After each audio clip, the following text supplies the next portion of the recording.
Jones et al. 2018, Younger et al. 2018, Markin Kauska et al. 2018, Stern et al. did 3 different studies, 2019, 2020, 2021. All of these people are trying to find evidence that women differently based on their hormone cycle. Nobody has ever been able to started it when? 2018. Well, but this has been researched for like 20 years. People are trying to get anything. Now, if you want to say that academia is broken, that's fine.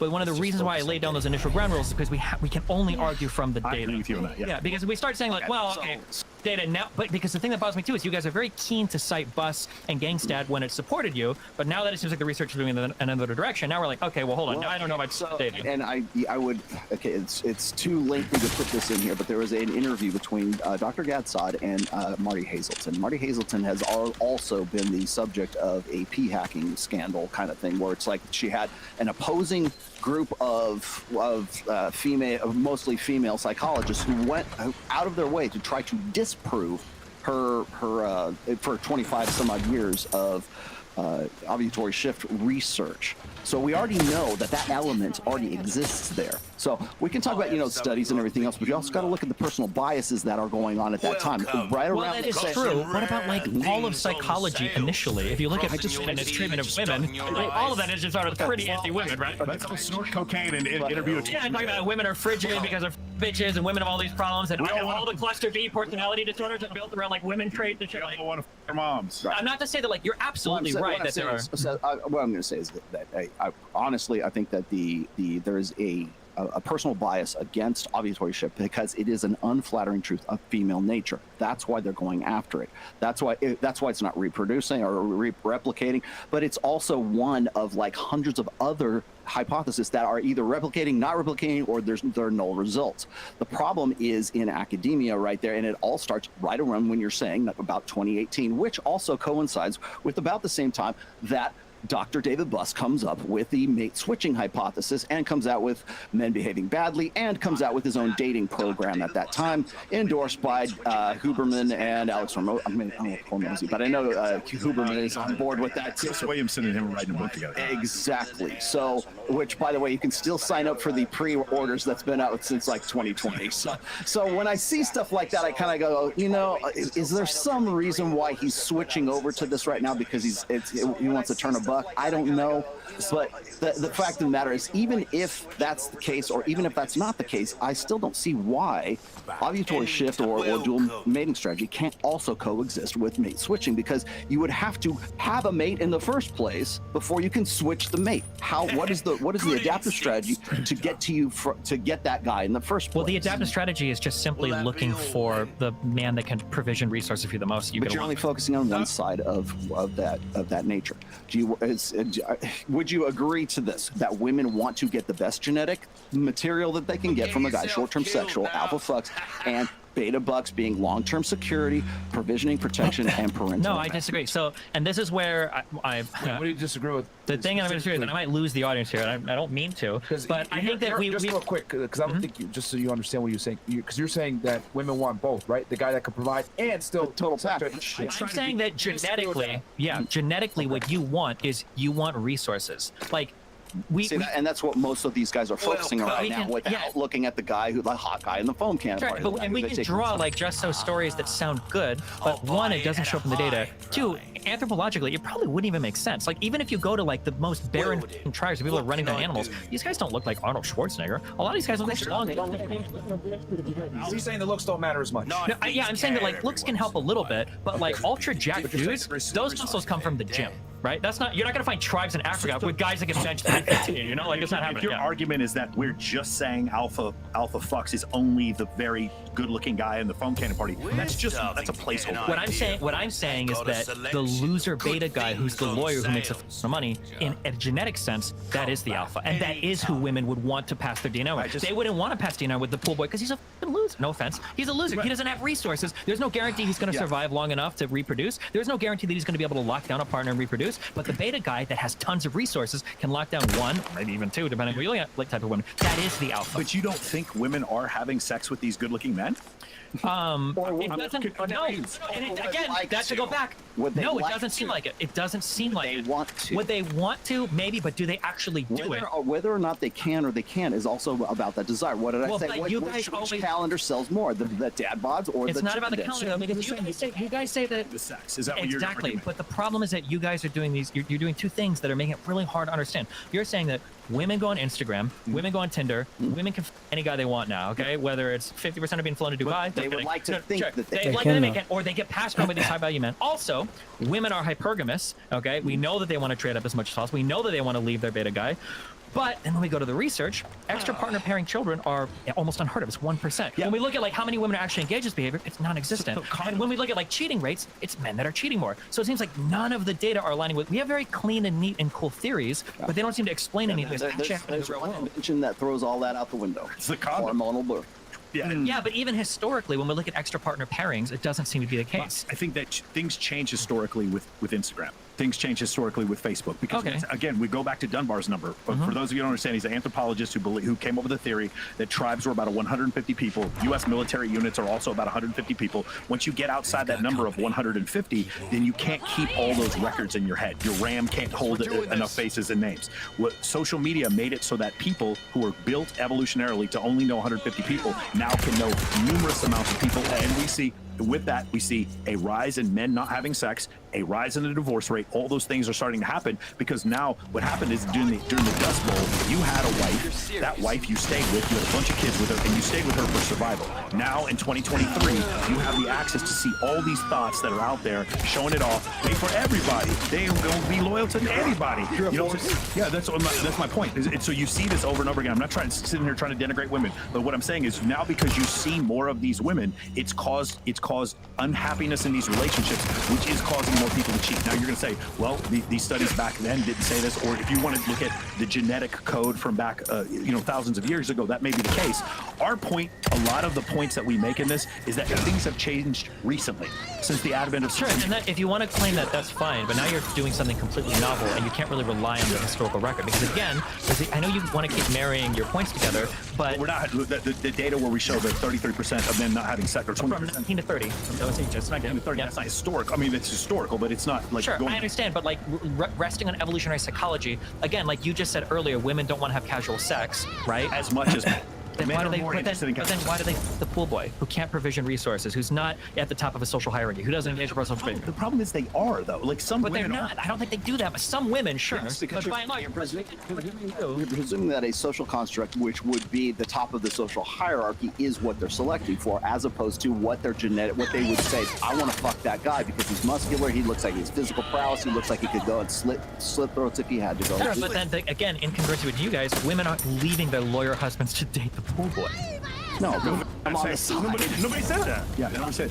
Sure, but then that means then that you have to disagree here. You can't have it both ways because you're talking about mate switching where they're because earlier you gave me a whole thing about how women choose guys and they expect them. Is it 85-15 or is it 50-50? There's just too many women that I know that have two partners at the same time. Sure, but how many of them dumped the beta bucks guy to be with the pool boy? Right. So did that ever happen? The ones that didn't dump them agree with him. The ones that did dump them agree with me. They're saying both their strategies can coexist. Both their strategies can coexist. There's just too many. Man, I'm just like, you guys have had 2,000 women on the show. We haven't had as many, but when you talk to them, they absolutely have a dude and a side dude. One of the things in the Aon research, the study that Dr. David Buss talked about is that men and women admit to having 3 backup partners in their mind. Yeah. At least plan 3. B. They have plan B. They have 3 backup partners. Now, you're saying this is not manifesting into vaginal intercourse, and I understand what you're saying. The thing is, we don't know specifically what those numbers are because people don't always have sex with the intent to have babies. So the thing is, calling it a dual mating strategy is also kind of a misnomer because people are having less children. They aren't having but again, sex if you say not having sex to have babies, then where's the evolutionary part of that? No, hold on. You can. This is a great question. This is at the end of Satoshi Kanazawa's book, Why People Have More Daughters. One of the questions he proposed was, why do some people not want to have children? How does that fit evolutionarily? And the answer is this. In order to have kids, you don't need to want to have kids. You just need to want to have sex. Boom. That's That's the reason why it works. And so the thing we're saying before is like what you're saying is it's not manifesting in cuckoldry, meaning having raising someone else's kids. And what we're saying is it's still manifesting in protected sex or sex not during estrus that is not causing a new child to be born. Women are still cognitive of this idea. They watch Jerry Springer. You are not the father. They don't want to be in that shit. They understand that, but they're still attracted to the neighbor or the. They can be attracted, but it doesn't show up anywhere in the data for actually making a different mate selection. It's just very, very, very slight differences in shit, but you're stuck on the mate selection thing, and people use condoms. People. I am stuck. Well, I'm stuck on the mate selection because I feel like we're making big descriptions of how women act in the world So what is based your, on these. so obviously Alpha Beta Bucks, Mace, what is yours? I think that people generally practice serial monogamy. I think that if you want to be a good partner, then you focus on like the traits that are desirable in a good partner. I think people tend to want some serial monogamy, like you're saying, but 13% of women and 20% of men cheat. That's what that was hard. And 42% of children born in the United States are born to unwed mothers. So the thing is, both things are true. The thing is, well, hold on, but no. Hold on, because mine is necessarily exclusionary. Okay. Right? I don't think women are selecting based on where they're at in their cycle for who their partners are and changing that every single month. I think they could be, but they're having protected sex, and it's not ending in them having a baby. Okay, we can say they're having protected sex, but historically, there's no evidence for this. Before protection, there's no evidence of all of these children that are born to cuckolded households. It just doesn't exist. That evidence does not exist. But we still do have, 40% of, we'll just say 40% of men and 80% of women having children. So there is a selection bias where a large number of women are selecting a smaller group of men. I agree. And there's through hypergamy, there's obviously a scale to say this man is higher status than this man who is lower status, and women are choosing to let that man put his penis inside of her. I don't disagree with any of what you're probably able to say. There's no dual selection going on. She's just selecting. There is no dual selection. It's just she's selecting. Right, but she has to compare one man to another at some point. She has to. But there's no dual selection. That's one selection. What you're talking about is one selection. So it's dual. It's mate. So it's remember my mate switching. But it's not, remember, dual selection refers to every single month she's going to feel about a different way about a different type of man she wants to fuck. Every single month. That's dual selection. It's tied to the cycle. You do know that there are other studies that aren't self-reports where it's like, oh, I find that guy sexy. I don't find that guy sexy. There's also, sexual ornamentation. So when that woman is wearing that red cocktail dress and those hoop earrings when she's going through her ovulatory cycle, that you can see. That is a quantitative study. Yeah, you might be able to find that. And that does replicate both in and out. It might, but there's a reason why the entire field is walking away from this. They call it strategic selection, is because you can't find evidence of this mating strategy, and it doesn't even make sense evolutionarily from like a male point of view. And I can show you the studies for this as well. Is that we tend to find whatever is flattering to women in our psychological studies. We tend to find that more authentic and has more veracity. Well, I'm not talking about. I'm just looking at genome analysis for like. Yes, it does take money to make money in trading, but what if someone else provided you with the trading power of a $100,000 funded account, along with expert trading alerts to help you learn to win? Like extra partner pairings, or like in terms of like percentage of people cheating, or I'm not looking for like what do people find flattering. I'm just curious like what are the actual numbers, and it seems really hard to. And even like so for instance, I've heard you bring up like the egg selecting thing before. Women's eggs aren't designed to like pick the alpha sperm. No. Are you talking about the parental investment hypothesis? Is that what No. He's talking about how human. Okay, so this is actually pretty recent too. It's they discovered. You ever read the book Sperm Wars? Yes. Throw it away because and also Sex at Dawn. You can throw that shit away. Throw that away as well. Because what I was talking about on whatever podcast is that human female organ will not necessarily select, but it will slow down or speed up depending on whatever the particular proteins are about that particular sperm cell that's coming there to encourage one sperm over the other to impregnate or to fertilize that particular egg. Now, my reasoning in all of this, and again, this is me spitballing here. I don't have clearly there's no like, oh, I'm going to pull that clearly that's the alpha sperm, so let me bring that up. I'm not saying that. What I'm saying is that there had to have been at some point a need or an adaptation or a reason for that egg to be able to do that in the first place. So I'm not saying that it's selecting like the alpha sperm over the beta sperm. What I'm saying is that had to happen so often that there were multiple men's sperm at the site of conception That's that good. it would If have you're- been necessary. Sure. If you're saying that now, that's good. So 2 days ago, the quote I pulled was, a woman's female ovum will select between competing male sperm at the site of conception, meaning that adaptation had to become useful because there are multiple men's sperm at the site of conception, which sounds like it's picking between alpha and beta. However, Well, I didn't say anything about alpha and You're beta. talking about sperm wars, where they say No. Sperm wars is different because sperm wars postulated the idea that like certain sperm were like runners and fighters and stuff like that. And then bullshit. that women evolutionarily were having multiple male sexual partners at the same time. Well, the point is this: is that promiscuity is actually a feature, not a bug of humanity. well, I don't think promiscuity is a feature. I think promiscuity is really bad. I think men and women both want to avoid promiscuity. Men because they don't want to be cuckolded is a really bad thing. This is why we tend to. We would be one of the very few species that actually do that, because if you're going to read it, there's a great book. It's called Dr. Tim Burkhead. It's called Promiscuity, and it goes. And maybe, well, here, just real quick on the female-like thing. So, different sperm are different from the same guy. Not every sperm is a total genetic copy of every other sperm. The chemoattractants that the eggs are actually laying to attract other sperm, they're just looking for something called major histocompatibility complex. It's just like, yeah, it's it's immune system related things essentially. It's for fighting infections. Yeah. It has nothing to do with selecting for the alpha male sperm or the beta. It can come from the weakest beta E fucking Parkinson's disease ever guy, but if he has a different MHC versus a super alpha guy that might be her fucking brother, right? The egg is going to slow down those sperm and hopefully speed up the sperm from the guy that has a better immunoprofile that is more synergistic with hers. Which is what and if you watch that, the point I was making is that there had to have been a reason for that adaptation. Sure, but it doesn't have to be because multiple men were nutting in a pussy all at the same time. It can literally be choosing between There would sperm have from to one. be multiple sperm in that particular But every male sperm is not the same. It can choose between different sperm coming from it a man. literally says that in the literature. It can pick between differing men's sperm. Different sperm. It's not different. It doesn't have to be different men's sperm. It's just different What sperm. I'm reading here. But the point of the matter, the fact is that it picks between which one is more compatible with it, or whatever the proteins are that it's. I don't pretend to be not an endocrinologist or whatever. Real quick.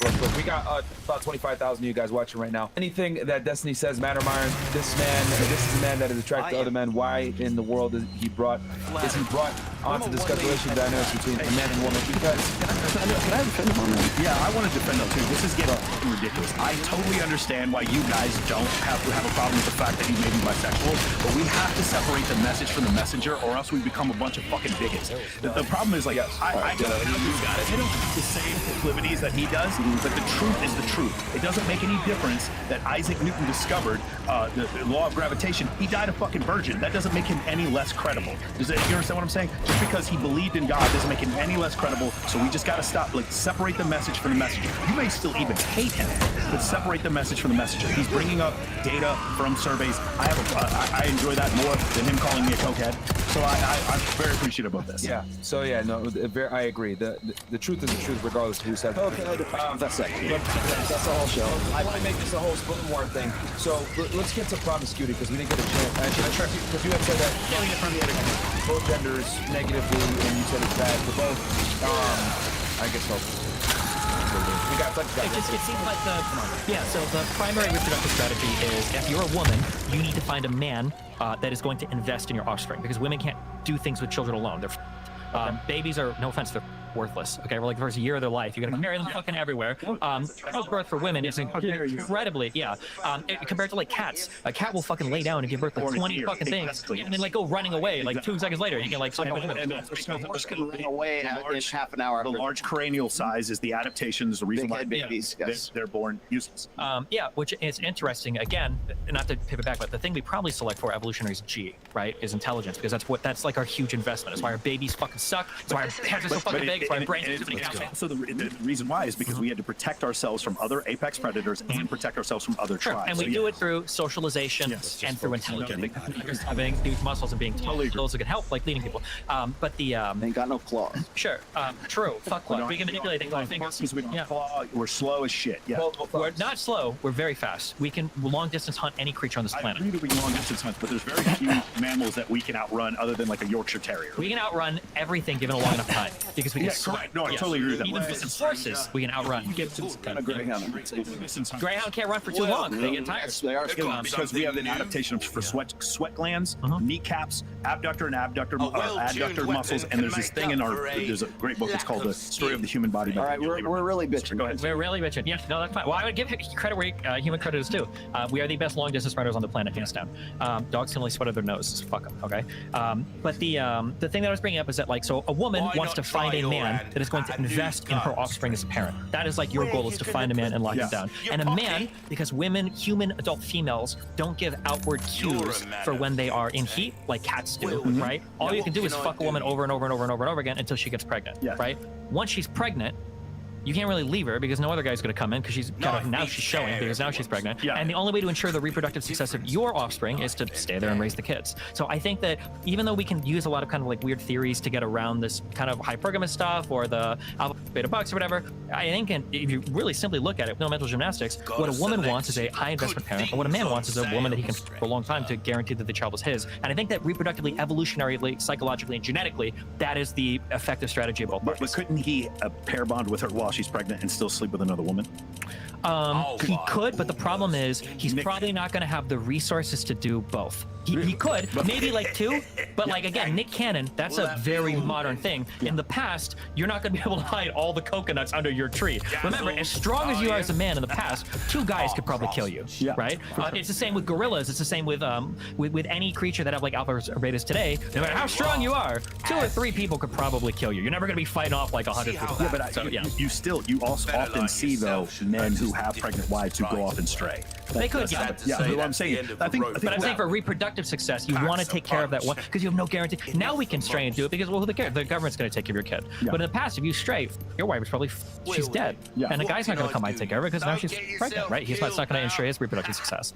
But men still want to do it for some reason, and men throughout history, like we said before, 40% of men replicating 80% of women, they have strayed. I don't just know too many girls are like, oh, my husband cheated on me while I was pregnant because she was like less attractive for whatever reason. Yeah, I agree. I'm just saying, like, I'm not going to disagree. There has to be a push-pull where men are like chasing aggressively and women are like gatekeeping. That has to exist to some extent. I think we're arguing degrees. So the what was it? The parental investment hypothesis, which is for every species of vertebrate, which is the idea that because it even works with fish and seahorses, the species that has the larger sex cell, or the species, the gender that has more parental investment is the one that is the selective of the two genders. And so with certain types of fish and seahorses, the men are the more selective, and with mammals, it is the female who almost exclusively are more selective. Now, there's different levels of selectivity, like say with bonobos, there's very little, and with Homo sapien, there is a lot. In fact, Homo sapien males are more selective than other males of other mammals. We generally don't have sex with really unattractive women. We generally don't. And cats will. Horses will. You understand what I'm saying? Males are actually more selective than other species of mammals. The females are extremely selective compared to us. And I agree with you. The difference of what we're saying is though, like, I guess where our difference is, you believe that you believe that women have this attraction to these other high status males. They're just not feeling them. And you're saying evolutionarily that there's no evidence for them. And the reason why, like, while I may agree, the problem is back then there was such a horrible cost in having sex with the wrong guy, and now there isn't. Now, like, you're sitting there, you're with your dude, you're with your husband, and you just happen to go to a Chris Brown concert and give him a blowjob in the backstage, and there's really no consequence for it. And well, we could talk about that, but in some ways, isn't that kind of better for shittier guys? What do you mean?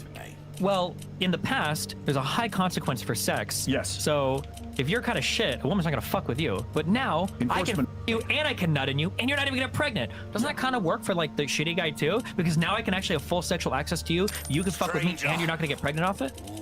I'm kind of lost here. Wait, who is this? This is no offense to myself, but like 5,000 years ago, I don't know if I would have been fucking as many girls as I fuck today. But today I can do it because they don't have to have kids with me. Anything else I can help you So I'm saying in some ways, like, birth control benefits men that want to around a lot, because now it might have been the case that like 5,000 years ago, a woman's like, I'm not opening my legs for you unless you're like the shit. Okay. Right. Whereas now, when we're like, even if you are shit, because I know I'm not going to get pregnant by you. Birth control is making women more promiscuous? Yeah.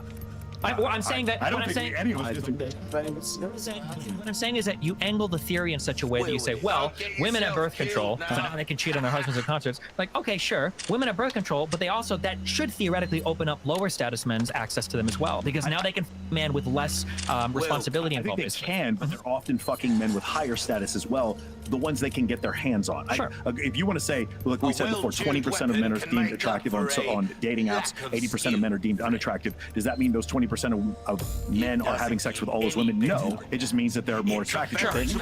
We're going to rely on evolutionary theory to explain women chasing the top man, but then we're going to say, well, it breaks now where women are all willing to share a man because they've got birth control. And it's like, well, if we're going to break it there, we should also break it and say that women are willing to fuck lesser men because they're not going to have children as well. Not just because of that. I think enforced monogamy is not enforced. I'm sorry, encouraged monogamy is what helps lower quartile men have at least one sexual partner, because throughout history we've had with surplus men the idea of. But this is the issue, though. When you say lower quartile men, I think it's quintiles issue we're breaking into. But when you look at the data, doesn't seem like it's lower quintile men that have lack of access to sex, because poor men are fucking more than wealthy men. Yeah, but we still see 33% of men having no sex. Yeah, but you don't know what quartile. You know what my guess is? My guess is that those numbers are probably overrepresented in the middle class. That's my guess. If you go to like a ghetto, like I don't, not to like rag on poor people, I doubt that those people are like, oh, I can't.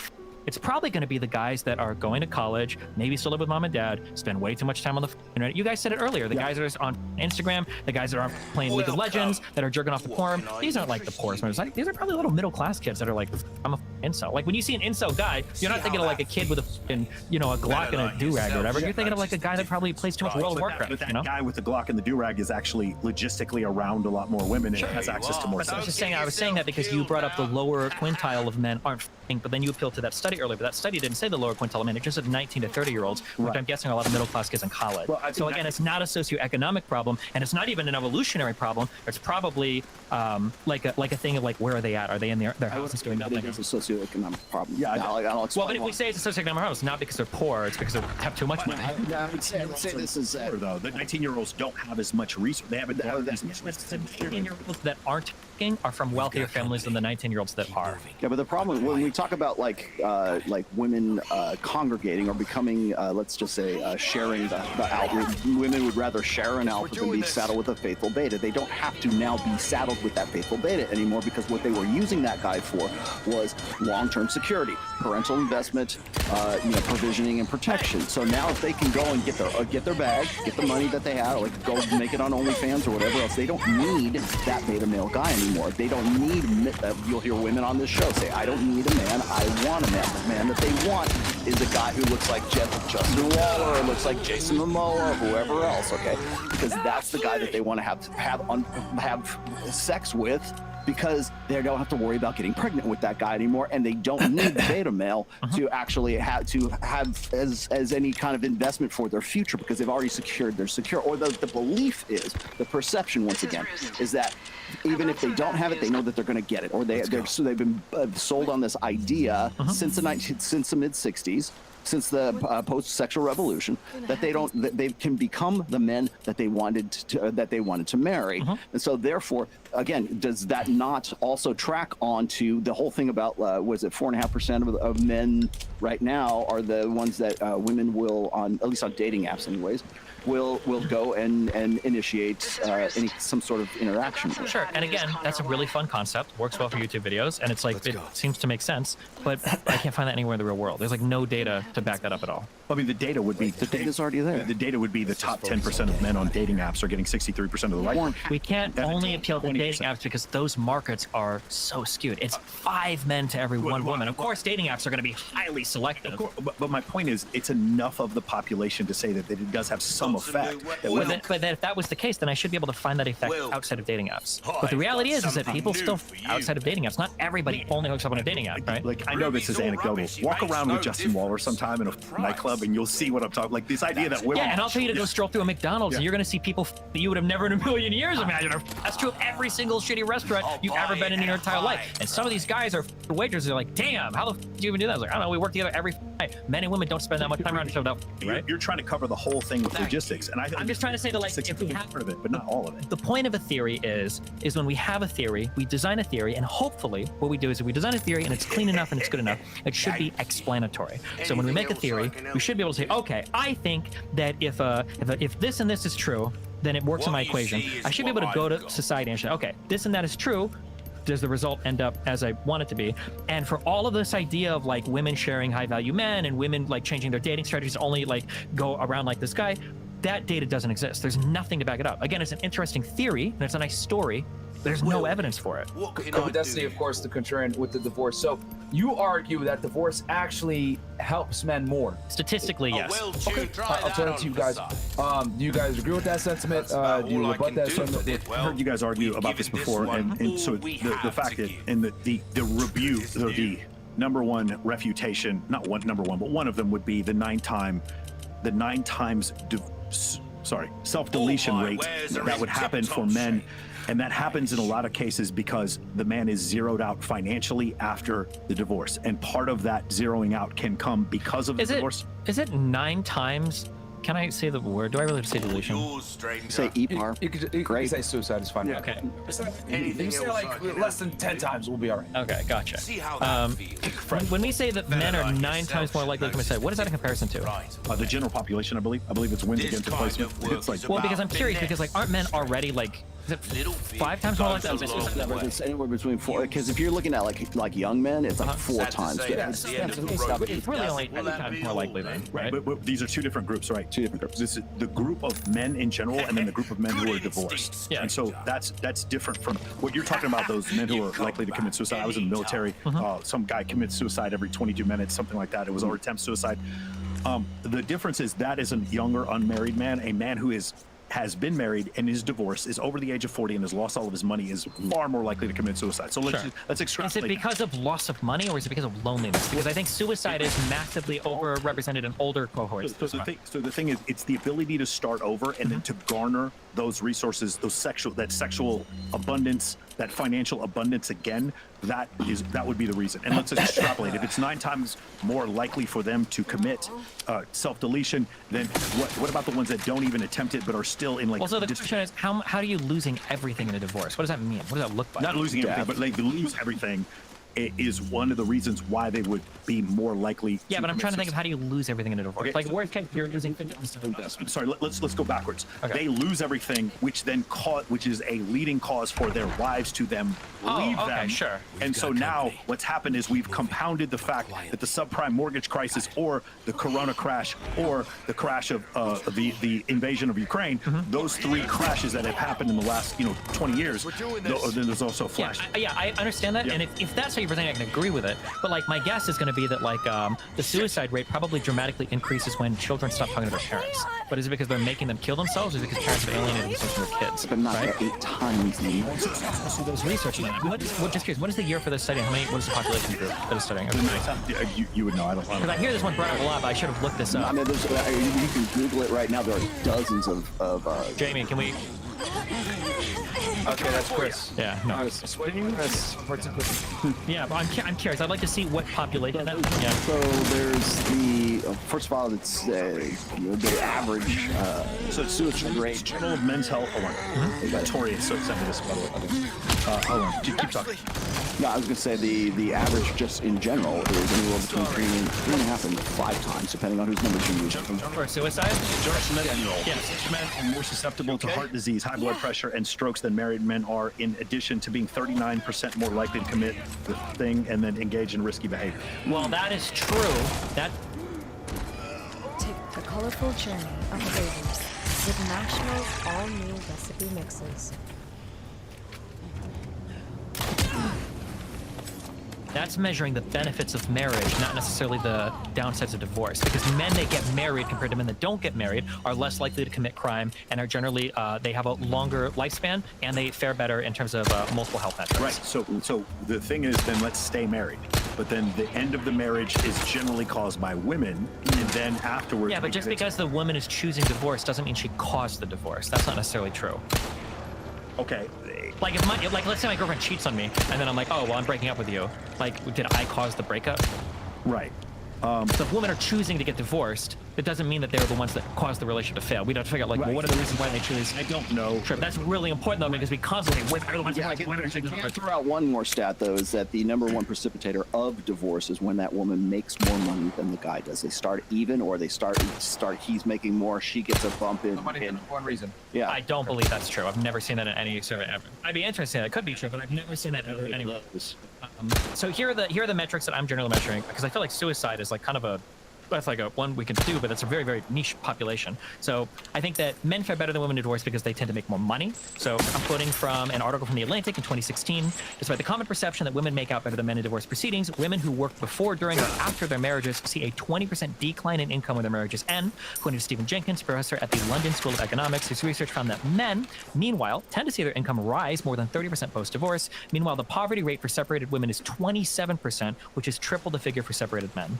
That's one thing. The second thing is they're more likely to remarry. Quoting from Pew Research, 64% of divorced or widowed men have remarried, compared with only 52% of previously married women. Another point 3 is they don't have the responsibilities of caregiving. I'm quoting from finding caregiving stats is actually really difficult, but it seems to be settled upon that 90% of parents will settle custody disputes without a judge. On average, women that get child support only get $286 a month. 80% of custodial parents in the U.S. are mothers. Only 4% of these child custody cases actually go to trial. And in 2017, full child support payments were only received by 46.4% of custodial mothers. So it seems like they've got a lot of extra responsibilities related to caregiving. Their income is down. They don't even get full child support all the time, and the child support they make is like pretty low. Point number 4 is if men choose to fight for custody, they oftentimes win it. The largest study I could find on this is an older one, but it was the only big scale one I could find, but it was from an old Massachusetts gender bias study, which was published in the New England Law Review. This was in 1990.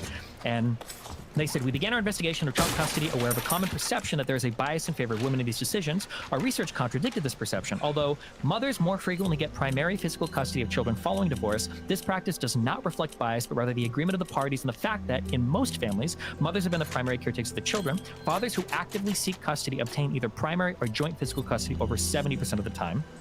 My next point is that alimony is rare. Quoting from a legal blog, in the 60s, 25% of divorce settlements included alimony. Now it's like 10%, and it's starting to reverse more for men getting some alimony as women start to earn more. And then the divorce rate has been falling since the 90s, so I don't know why we even talk about this so much, but that's my broad point about divorce. I feel like it's hyped up a ton, but I don't think that men make out horribly in divorce. The rate falling in the 90s is because the marriage rate is at an all-time low right now. It tracks with the marriage Well, that's fine, rate. but then at least you're not having as many people. Well, sure, but yeah, I mean, at least you're not having as many people getting destroyed by Is your argument that women fare better? Because I know what they're going to debate here. Is your argument that men fare better after divorce, or they just fare not as bad? My argument is that post-divorce, in the actual court proceedings, a woman might win a little bit more. But the reason why is because post-divorce, men are in a much better position than women who are in a much worse position. That even if you get like a little bit of alimony and child support, the fact that you're now a primary full-time caregiver for a child, you have no parental support, that your income is lower, your ability to remarry goes lower, and your poverty rate is much higher. So you think women are actually worse off after divorce than men? That's your argument? Yes. Women are worse off? Yes, in almost every measurable metric. I can't find it, except I guess maybe the suicide thing. I looked it up just to be objective here. Number one cause of divorce. It says lack of commitment, but that's an extremely broad. Yeah, of that course. Can be anything. Which just sucks because in relationships, a lot of it is right. Like for instance, somebody could get divorced because somebody's gonna take out the trash, right? But did they really? Or lack of sex. But lack of sex is never about lack of sex. It's usually because other shit is going on too, right? Because lack of commitment can be finances too. It could, yeah, it could be, yeah. It's very broad. Or it could be a partner gains weight, or it could be, Could be any of that. So did you guys have anything? So he's saying women fare better in every measurable metric, except for the suicide stat that I've never looked up before. I guess I should have. But you guys have anything from? I'll text it to you. Yeah, we just got it right now. But it's we found the 9 to 1 actually. It's 9 times the ratio now. It's But that also doesn't surprise me though. But I don't think. Oh yeah, sorry. Any arguments towards him that women fare? Because he's. I would like to see more recent stats first of all, and then. This is, to be fair, like this is not the hill I want to die on. I agree. Sure. I think divorce sucks for both people, and I do think I agree with that. Yeah, the suicide rate for men is definitely higher. As far as men out earning women, men out earn women in general, and so before there was a marriage and then afterwards as well. So, Yeah, I agree with that, but I wish people would bring that up more. Because people was like, men always have to pay more after marriage. Well, yeah, because men are generally earning more. Right. Yeah. I think where we differ a little bit is I do think that because of the things that you just stated, that women are not all. You had the discussion before. I agree with you. Women do not get married thinking, fuck yes, I'm going to take all this guy's money. I do know some women who are like that, but it's very few. And they're usually super attractive women, they're gold diggers, and just got rich, found the richest guy they could get. Sure.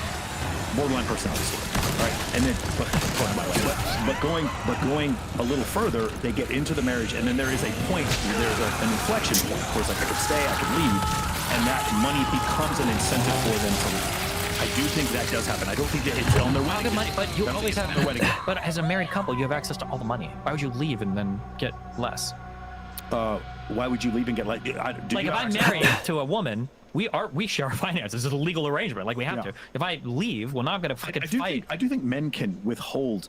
We saw that soccer player who put all his money in his mom's name, and no shot. If he did do that, there was a very big legal loophole. But like, this is such a deal that so here's something. It doesn't work in the United States. You're right. This. Yeah, not to give too much advice to the horrible women. Isn't like if you're a woman and you're trying to file for divorce and you don't have money to do it, the divorce law will say actually contact your husband's lawyer because he has to give you the money for it. Because if you're still married, your finances are still joint finances, whether you like it or not. I mean, by the way, that thing you just said is how you go broke. You both go broke. Divorce attorneys. Sure. But again, like divorce attorneys, like the fighting, like even for the custody stuff, like 90% of custody disputes are settled without a judge even ever getting involved. Right. So it's really rare. Yeah. I guess the thing that I'm trying to point out is that like only 4% of child custody cases ever even go to trial. Sure, it's ugly. And that's of the child custody cases. So that's 4% of the 10%. They're very, very, very, very, very rare. But it feels like the manosphere in general, like bases all of their discussion around like mom going to court, getting alimony and fighting for child support. Could it be though that only 4% go to trial because of how expensive it is, and number two, because they already know as a man the likelihood of them getting custody is lower? But if they fight for it, and again, I am being fully honest here, it's really hard to find data on this. Yeah. The only big, nice study I could find was in the spring of 1990 in the New England Law Review, where they studied in Massachusetts. It seems like men who fight for custody get it over 70% of the time. Okay. Now, I've seen a stat floating around, because there are a ton of Why do legal you think blogs it's hard to find? it's hard to find because, I don't know, there's not much research on it right now, but... Okay, so here's the thing. But I'm guessing a lot of this is probably like public roster stuff because divorce cases are public. Hey, again, if you guys want to fund research on this, I'll throw money at it. It'd be interesting. There's nobody funding research. Let's use an analogy. If I'm arraigned on murder charges, the likelihood of me taking this to trial is higher if I think I'm going to win and if I have the resources to fight it. The likelihood of me not taking it to trial and settling is the more likely that I believe that I'm not going to win the trial, and because I want leniency from the judge. So I might say the same analogy for these men. 4% of the time it goes to trial because they're told by both divorce attorneys, the man's and the woman's, bro, you're not going to win this shit. And he tells the woman, you are going to win this shit. So the likelihood of them going to trial may be biased by that. I don't know if you, I always suggest this. Whenever anyone brings up divorce, I always say, go watch Divorce Corp. That's a documentary that was done, like, I think it was 2014. It was like Dr. Drew Prinsky was the guy who funded the whole thing. And it's about the divorce machine. So it's like from the before you get married to when you get married to when you're on your way and you're getting divorced. Also, it covers, prenuptial agreements, which is one of the reasons, like, if you watch that, you will understand just how useless a prenuptial agreement is for the average person. Why are they useless? Because of what you said before. They have to be updated all the time. That's and true. They also don't have anything to do with child support either. True. But that's not useless. If you've got a lot of assets that you want to protect, a prenuptial agreement can be really important. I know that people say, like, they get thrown out all the time. For the average person. Yeah. Want to know the best way to potentially make a big income online? By making lots of small incomes online. E-commerce guru Rachel Ruffey has discovered a method to create mini income streams that may not look very life-changing individually, but when added up, they have allowed her to make a full-time living online, living the life of her dreams, generating a very healthy income every day, even when she's sleeping.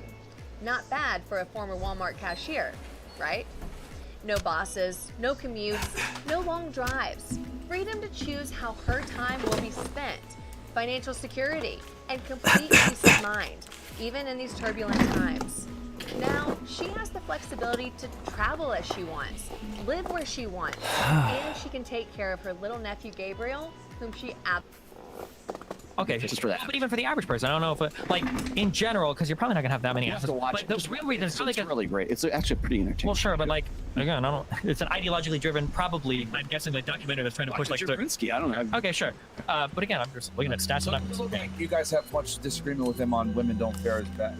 Well, I mean, I would say that okay. It's first of all, the alimony. You got to remember that alimony laws in the United States, because we have to also take into account where. If you go and you look at Europe and you look at the divorce rates over there, it's a whole different animal than it is here in the United States. So if you look at alimony laws in the U.S., a lot of them, depending on what it is they're founded on Depression-era conditions, because back in the Dust Bowl in the the early 30s and stuff, when a guy was leaving his wife because he could no longer afford the family or whatever, that's why those particular laws were instated in the first place, and we're still hanging on to them as legacy laws right now, depending on the state and what's going on. So you'll hear people will say, well, the woman's making more money, and so therefore the guy is now getting alimony in like this fraction of 1%. But those are the the sort of what man bites dog.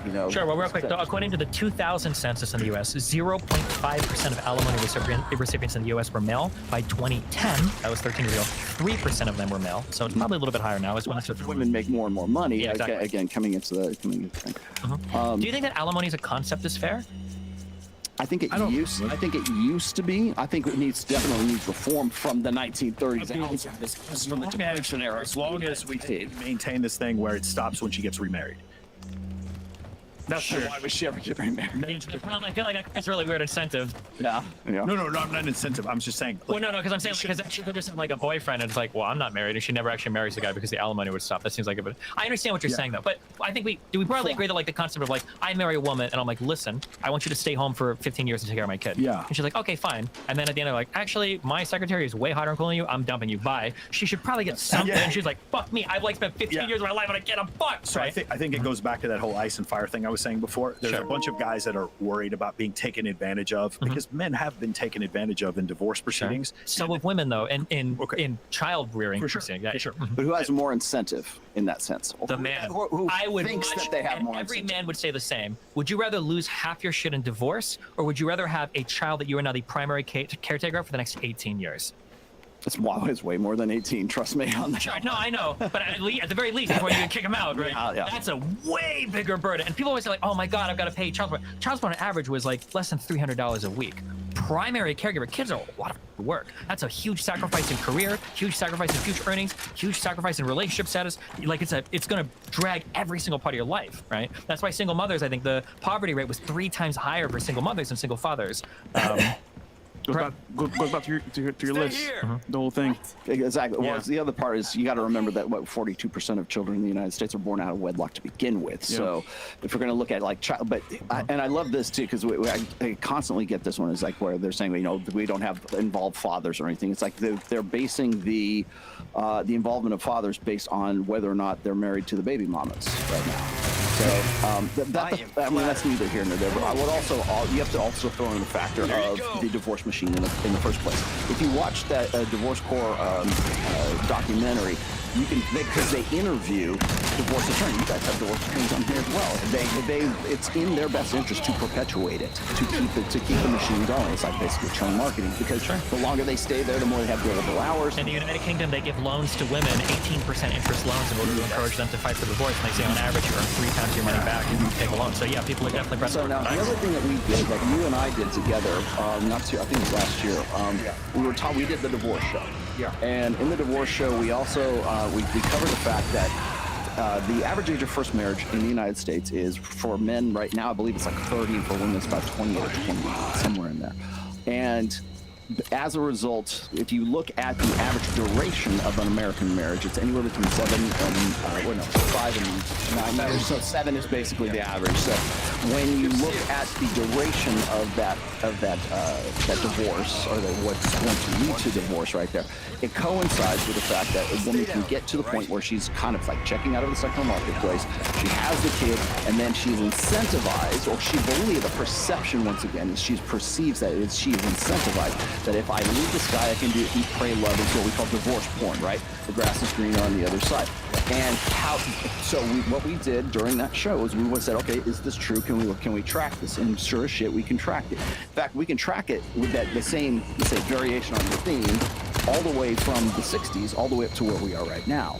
When you say track it, no, again, it's not that every woman will. It's that any woman can. I'm curious for the tracking. So this was in 2014.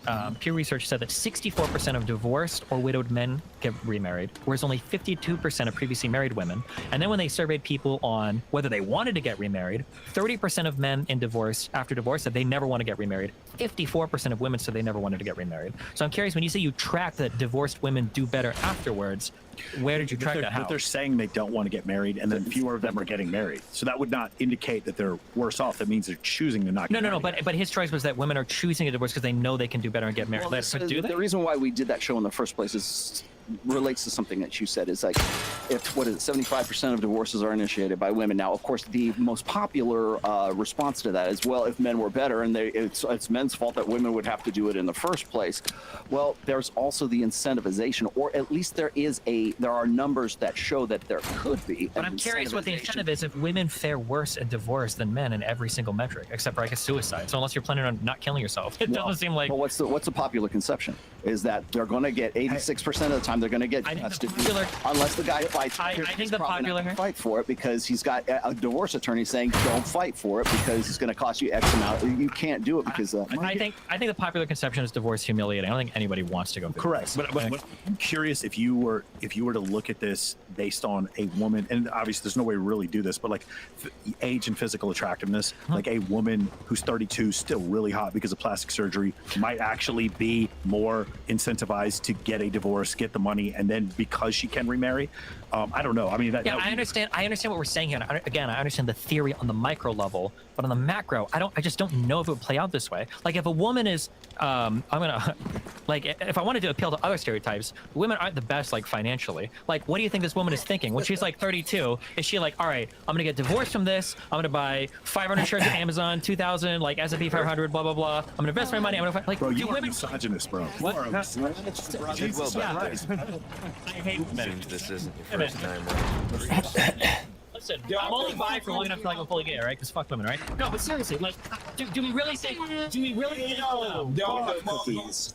Do we really think that women at 32 are actually making like high-power financial decisions? Like, have you met a woman at 32 who's divorced?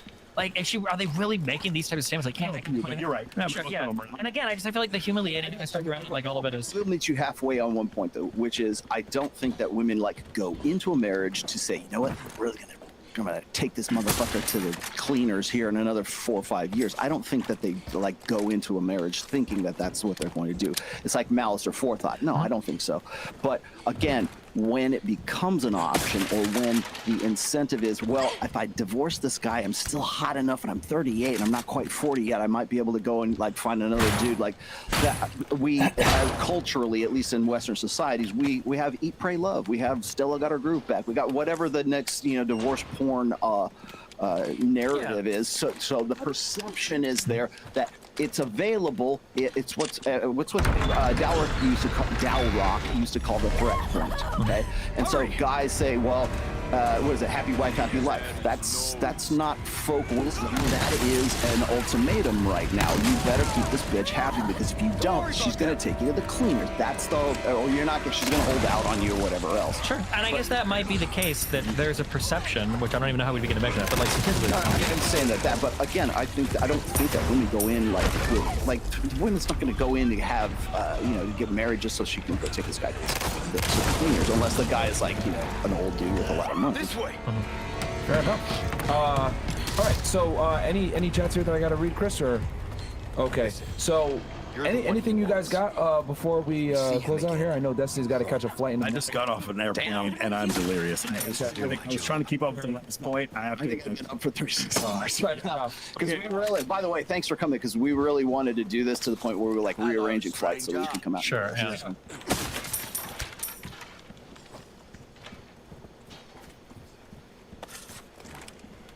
Welcome. Got a selection of good things on sale, stranger. Introducing glass office chair mats by Vitrazo. The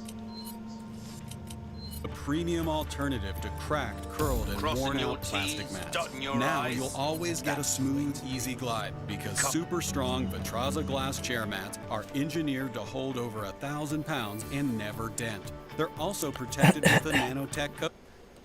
You have a friend, and she's had one abusive boyfriend, then she gets to another relationship, and she has a second abusive boyfriend, then she gets to another, and she has a third abusive boyfriend. So there's some behavior there that you have control of that you need to change. Instead of just being like, man, it's the guy's fault all the time, which it is. If you're an abusive man, that is your fault. But there's still behavior on the woman's side. Don't say finally. Nobody here is disagreeing otherwise. There are ways that people should act in the world, and sometimes it feels like we want to give advice for our utopia. In a perfect world, a girl should be able to go out to a bar, dress to the sluttiest outfit she wants, get wasted with an absolute stranger, and expect to get a Uber ride home and a guy tugging her into her couch and leaving her a glass of water and an ibuprofen and then leaving the house. But that's not the world that we live in. But it feels like that's the advice that people give for. And that's just not how it is. The reality is there's a lot of creepy, rapey fucking guys out there. There's a reason why like 60 to 90% of women, depending on which side you take, have had a sexual assault experience. So this statement of like, well, men shouldn't do this, men shouldn't do that. Ooh, I'll pay a pretty penny for that. Flew a little while ago, and a woman who says that she was sexually assaulted through the practice of stealthing, right? So she stealthing simply is when a person removes a condom in the middle of sex with someone else without letting them know. Continuing on with that sex. So that I think everyone here agrees is sexual assault. So she shared her story. Then another streamer, not here, responded to it in a quite insensitive manner, making it seem like might have been her fault. Destiny jumped on that bandwagon and with similar comments, right, as to where responsibility should lie for one's own safety, and all hell broke loose. Okay. People here have taken sides, and we'll see if we can work it out. We'll start with Steven, so he can explain himself, explain his point of view. Then we'll go to Spectre, Savvy, Katie, and then Cherry. All right? You have the stench Justin. battle on you, mate. Yeah, I think that the main takeaway that I had was that, like, in any sexual encounter, I think that the onus is on both parties to make sure that they're communicating as much as possible, to make sure that they are asserting or reasserting boundaries if necessary. If somebody is feeling like that's not going to be the person being too pushy, then you should probably stop running. Guess your tap dancing days are over. So I think we're setting them into an environment that they're prepared for, and we're just creating future rape victims by having an appropriate level of expectation of the types of things that they're encountering in sexual.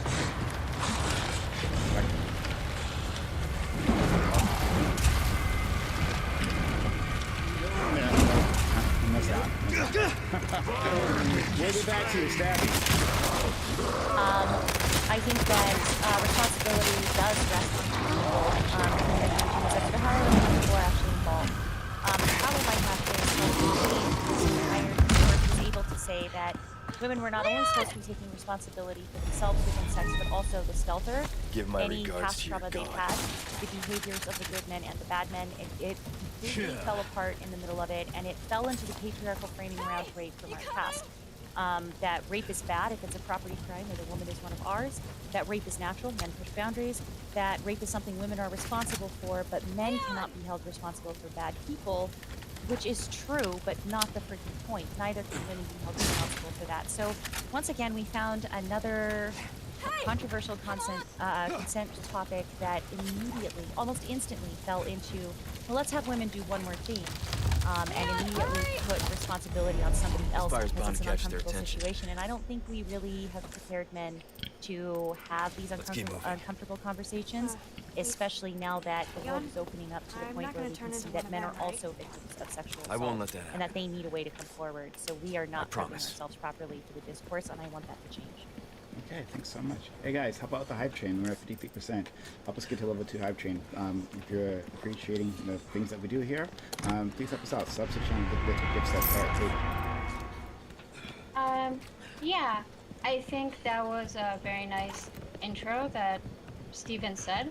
I don't know what that has to do with someone who is being sexually assaulted. that doesn't seem to me like something that both people have responsibility on. I think if you're being assaulted, then obviously you are the victim in that situation. So it seems a bit silly to frame a situation where somebody clearly talks about being sexually assaulted that we all agree on as like, oh, you have responsibility in this too. That's fucking... I might be a retarded child, but you know, that sounds pretty retarded to me as well. So, yeah. Okay, thanks so much. All right, let's try Carrie. I think that it's perfectly fine for this discourse to have started, and I think there's a lot of good information and advice that you can give women, as well as to warn men not to stealth and not to rape or assault people. And the idea that we would infantilize someone so much after an assault that we wouldn't recommend any advice to make sure it doesn't happen to them again is ridiculous. Thank you. How about that hype train? We got 90 seconds left. Let's see if we can get level 2. Subs to channel, give bits or give subs. All right, please, Spectre. Yeah, so, my issue, I guess, I had an opening statement for, stealthing, but if we're just going to talk about the advice of, like, not having casual sex, right, is that, as far as I can tell, the stats seem to indicate that no sexual assaults are happening. During casual sex, they're happening with people that the person knows. So it feels like we're unnecessarily moralizing casual sex, and women who have it, in order to kind of victim blame here, which I'm a little bit uncomfortable with. I understand that's not the intention, obviously, but that's just kind of the way it comes across. Also, I feel like every woman that I've talked to about this week has told me that they've been getting this kind of unsolicited advice since they were like 12, right? This is not new information from them. If this advice was going to actually fix the problem in any way, shape, or form, then it would have done so by now, because they just did it their entire lives, just like they're sexualized their entire lives. So, yeah, I don't know. It doesn't feel like it's useful to call out random people on the internet and just tell them to do better at saying no or stop having casual sex, even if that is a good prescription that you may give a friend. Yeah, I think it's really weird to talk about the infantilization of women while giving the most basic, lukewarm advice that everybody already knows. Like, to pretend like women are going out there confused about how they should protect themselves or whatever. I think that's the height of infantilization. You clearly don't understand any of the experience if you think women in general need this shitty, meaningless, empty advice while they're being, like, sexually assaulted.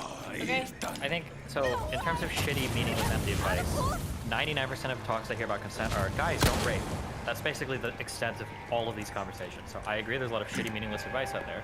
But then, I mean, if you agree that this advice can be wasted on some people, then you probably agree then with the broader prescription. If you're not capable of asserting a boundary during sex, you probably shouldn't be pursuing casual sexual relationships. Right? Yeah, I think the issue is that I could talk to you about how women should, how we can improve communication during, like, sexual engagements, okay? I talked about it on my podcast. We talked about it on Lily a week ago or 2 weeks ago. I guess this is their idea of a warm welcome. Those conversations cannot happen as, like, the aftermath of someone talking about their sexual assault.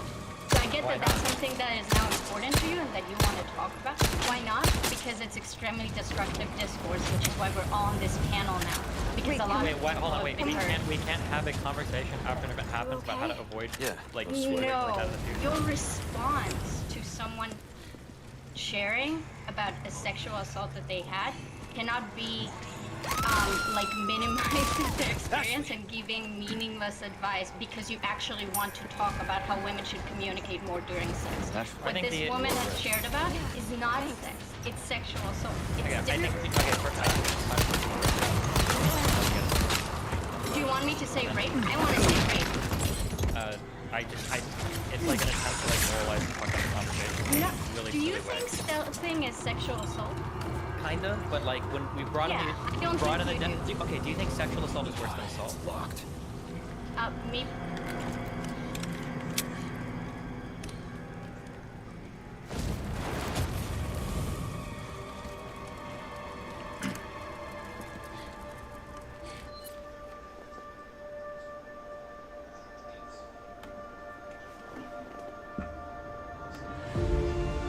first time I saw Zer. Me personally, no.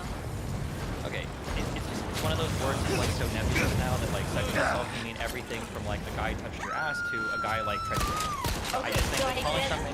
So you're saying essentially it's not reasonable to expect a woman to expect her to say something during a quote unquote sexual assault.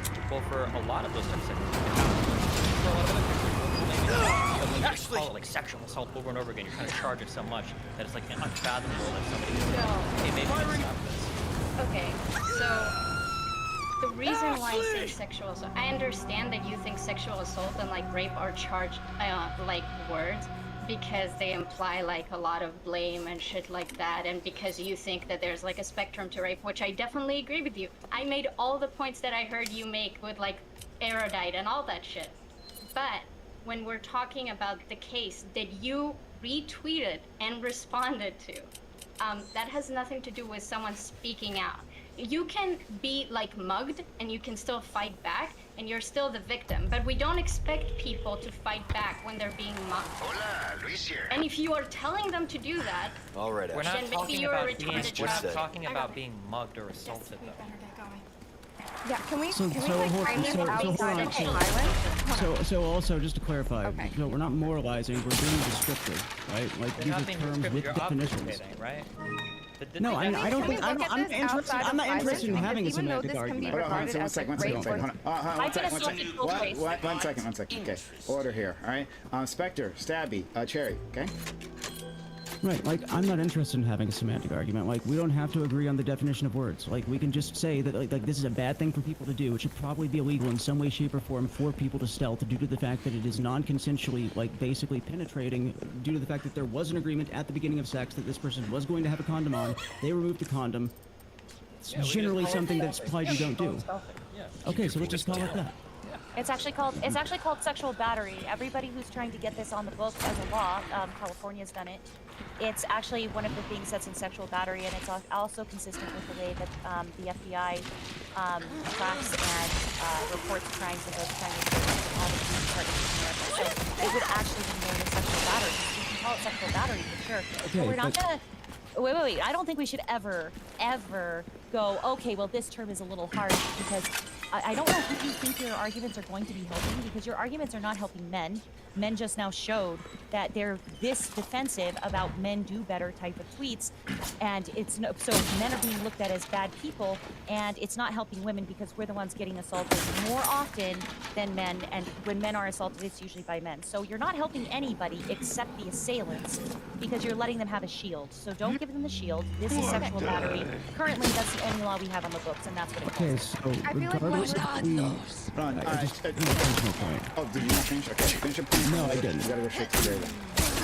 Alright, so semantic aside, definitions aside, like legal definitions aside, great. I think the larger point here was the way that it was being treated on Twitter, right?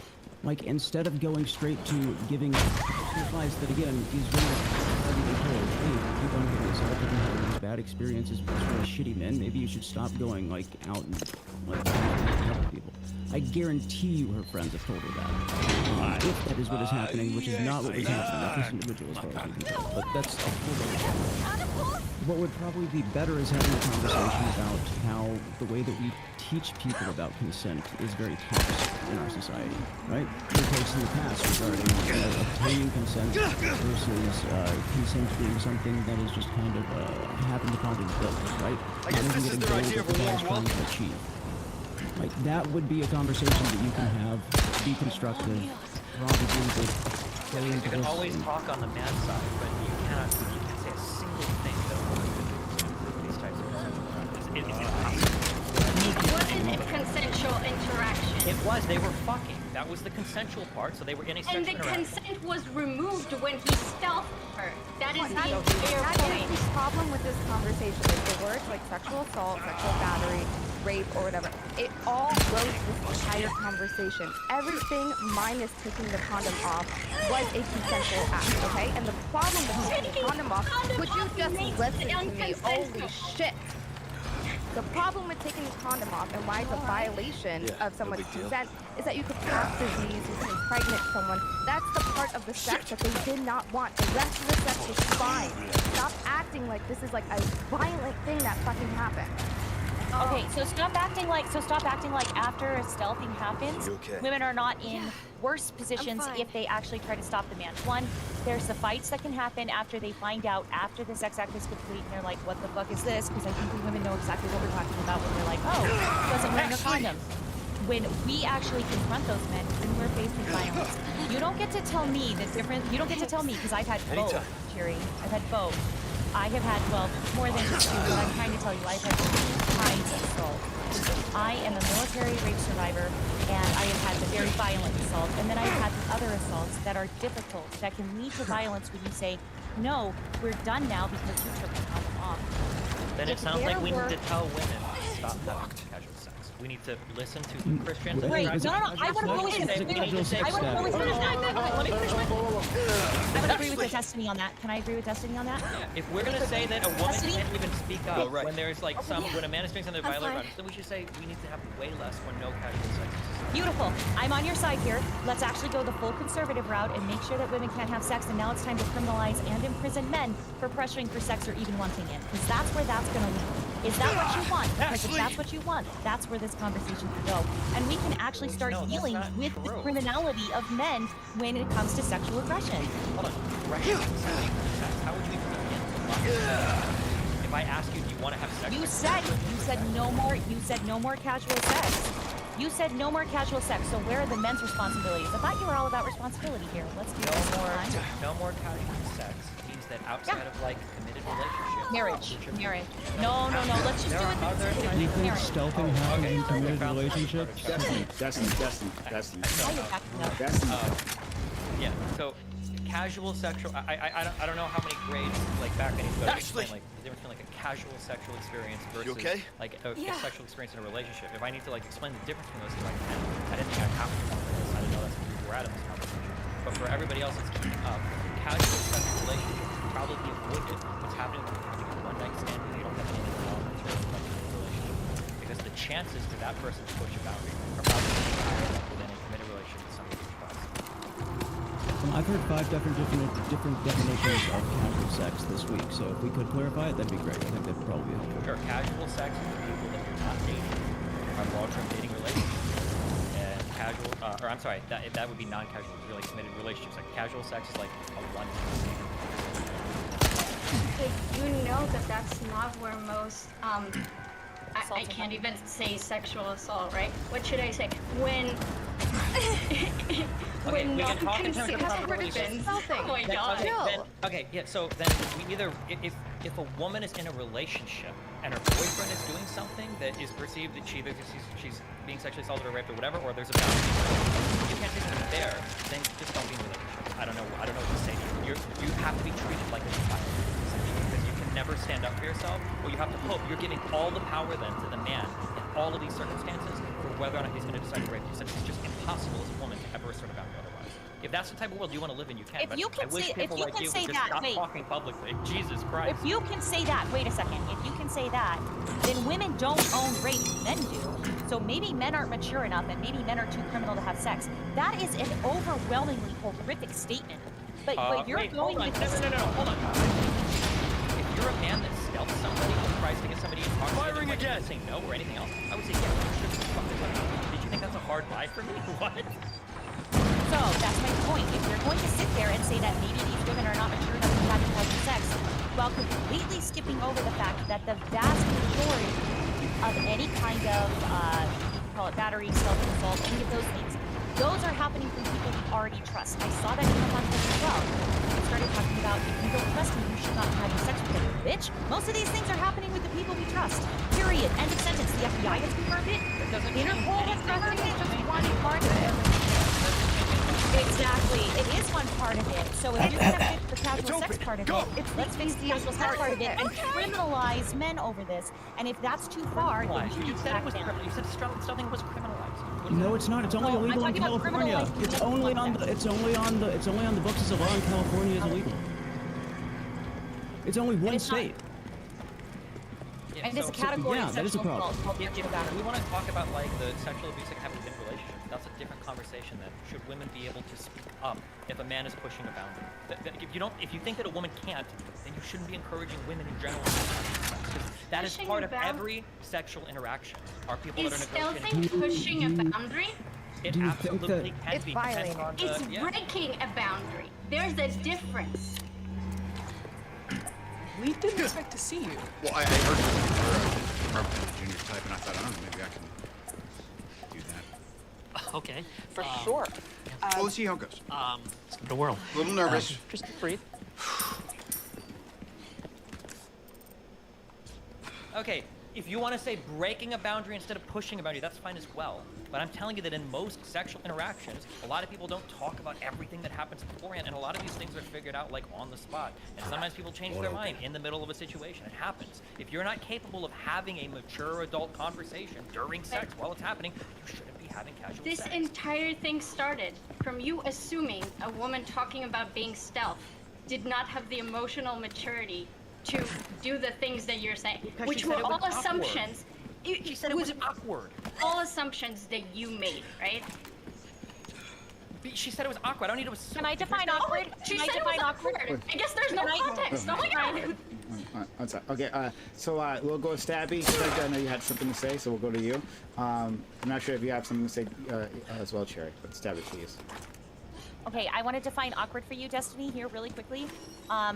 When I was trying to at first I started fighting, and then I learned really quickly I was outnumbered and I was fucked, okay? Because that's how things are in the military.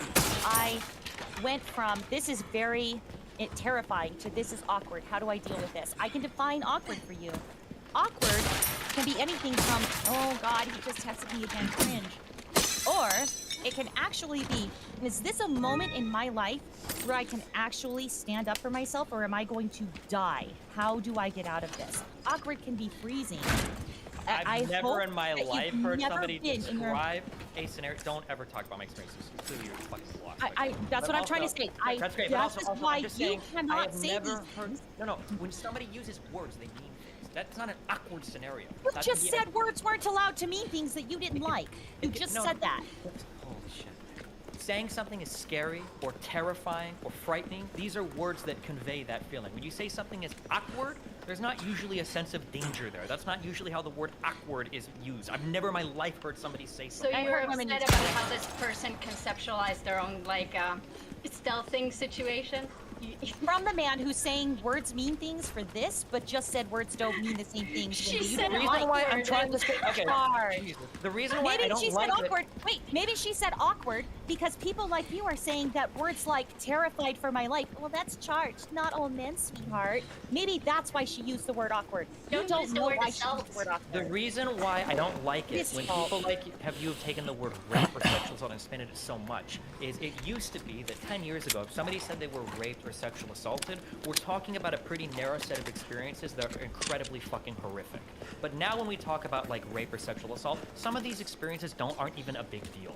But they're still called rape or sexual assault, and you want to bring all of the chargedness of a rape in an alleyway to a boyfriend tried to have sex with his girlfriend while they were sleeping, and she didn't really want to do it, and then they woke up and they talked, and then, so Who's the issue that I have chargeness, though? this Who's is the issue. comparing that chargeness?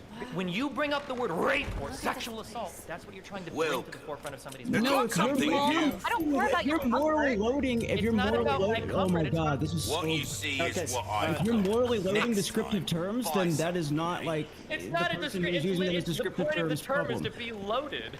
And People are the gonna definition think of I'm rape. Oh my god, we got multiple people please. here. All right, Spectre. Stench of Like, how do you feel like it's loaded? It's just a legal definition of a term. It's because Like, that's not what stealthing we're is talking considered about. rape in Sweden. It's not considered even No, sexual it's not- assault in that's not- 49 U.S. states. Like, So I don't here's- care about here- this. So this is something that I would consider kind of rapey, okay? And some people come up with this in relationships before, okay? One partner is sleeping, the other partner's awake. They haven't had a discussion about like waking somebody up with sex, but one partner does it, and then the other partner starts waking up. And they're like, I'm not really into this. I don't. This is gonna be bright. Like, oh, okay, right? Now theoretically, you get up a conversation the next day, like, oh yeah, like last time was really awkward. My boyfriend raped me, and it's like, holy shit. Technically, maybe, yeah, but like using the word like that in that circumstance, holy shit, like you are bringing in so much stuff when you use words like rape or sexual assault that you're what? Did that happen, or are you just making up a scenario? Okay, Who so are you fighting? I Who is if saying you have that they're no both sexual raped experience, them? or you have no What are you conversation talking with about? sexual experience, I don't know how to explain it to you. This is a relatively common thing that comes up where people are tired of sleeping, another partner tries to have sex. No, I know that part. I don't understand who is the retarded child that says that their boyfriend raped them at night Because when you're they didn't like because when you're saying who ever told that to you? because you just did when you said this guy raped me when he stealthed. It's like holy shit, like slow the fuck down. You're having sex, you consented to sex, you're having a good time, and then somebody takes the I condom off, think which you is don't really understand horrible. the definition of rape. No, And it's you're like just, oh shit. Okay. I Go look. ahead. I'm going to extend an olive branch. I do think that the word rape has really extended its definition. I don't think it's always wrong. I think there are cases, like the case that you mentioned, the hypothetical of like someone being in a relationship and like doing something to their sleeping partner that need a different I need you word. to open it from the We other need side. more words. We need more words to describe things. So I understand that right now there's an issue where we're lacking in ways to linguistically explain situations. So I understand. I have the same issue. I can't talk about sexual assault experiences that I have that would qualify as rape, but I don't call it rape because I understand that if I'll tell that to people, that would be charged and that might put implications on the men that I've been with when I realized that it was more complicated than that. And I can acknowledge my part in that. But that is not Sure, I'm just saying that my issue is that like here are two statements that make sense, but when you put them back to back, they're fucked. Okay? Stealthing is a form of rape. Okay, sure. It's not reasonable to expect a woman to just tell a man to stop raping her. Well, that second statement is also kind of true, but it doesn't really apply to stealthing. If a guy is like violently on top of you or something, then saying that like, well, the woman should just assert her boundary, that's really stupid. Obviously, in that circumstance, we wouldn't expect it. But if a guy, you see a guy trying to sneak a condom off, or he's fucking you and you realize he took his condom off, of course, in that circumstance, you can say something. This is why I don't like calling it rape, because we say, well, these are the certain responses we can have to rapes. It's like, okay, well, hold on. There's a totally different set of like classes for what we can say is happening or not happening, and then we can expect different responses based on what's happening too. So, is your concern that there'll be a situation, because the girl that you retweeted, that wasn't the case, and you know that because everything came up.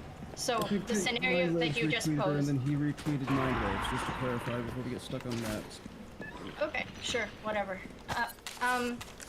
So we know that wasn't the case with her, but let's say there's a guy and a girl, and the guy is pushing boundaries or breaking boundaries, and apparently there's no difference between these two things, although there clearly is. And then he takes the condom midway, and then the girl doesn't bring herself to be like, hey, what the fuck? So are you worried that later when she'll talk to other people about it, she'll call him a rapist, and that would be like very detrimental to that person? Is that why do I care about that? Why do I care about the guy at all in this circumstance? I'm not talking about the guy. I don't give a fuck about it. Are you trying to minimize pain for women? I'm not trying to minimize pain. I'm trying to give a realistic set of behaviors in a sexual encounter that if you can't exhibit, you shouldn't be engaging in casual sex.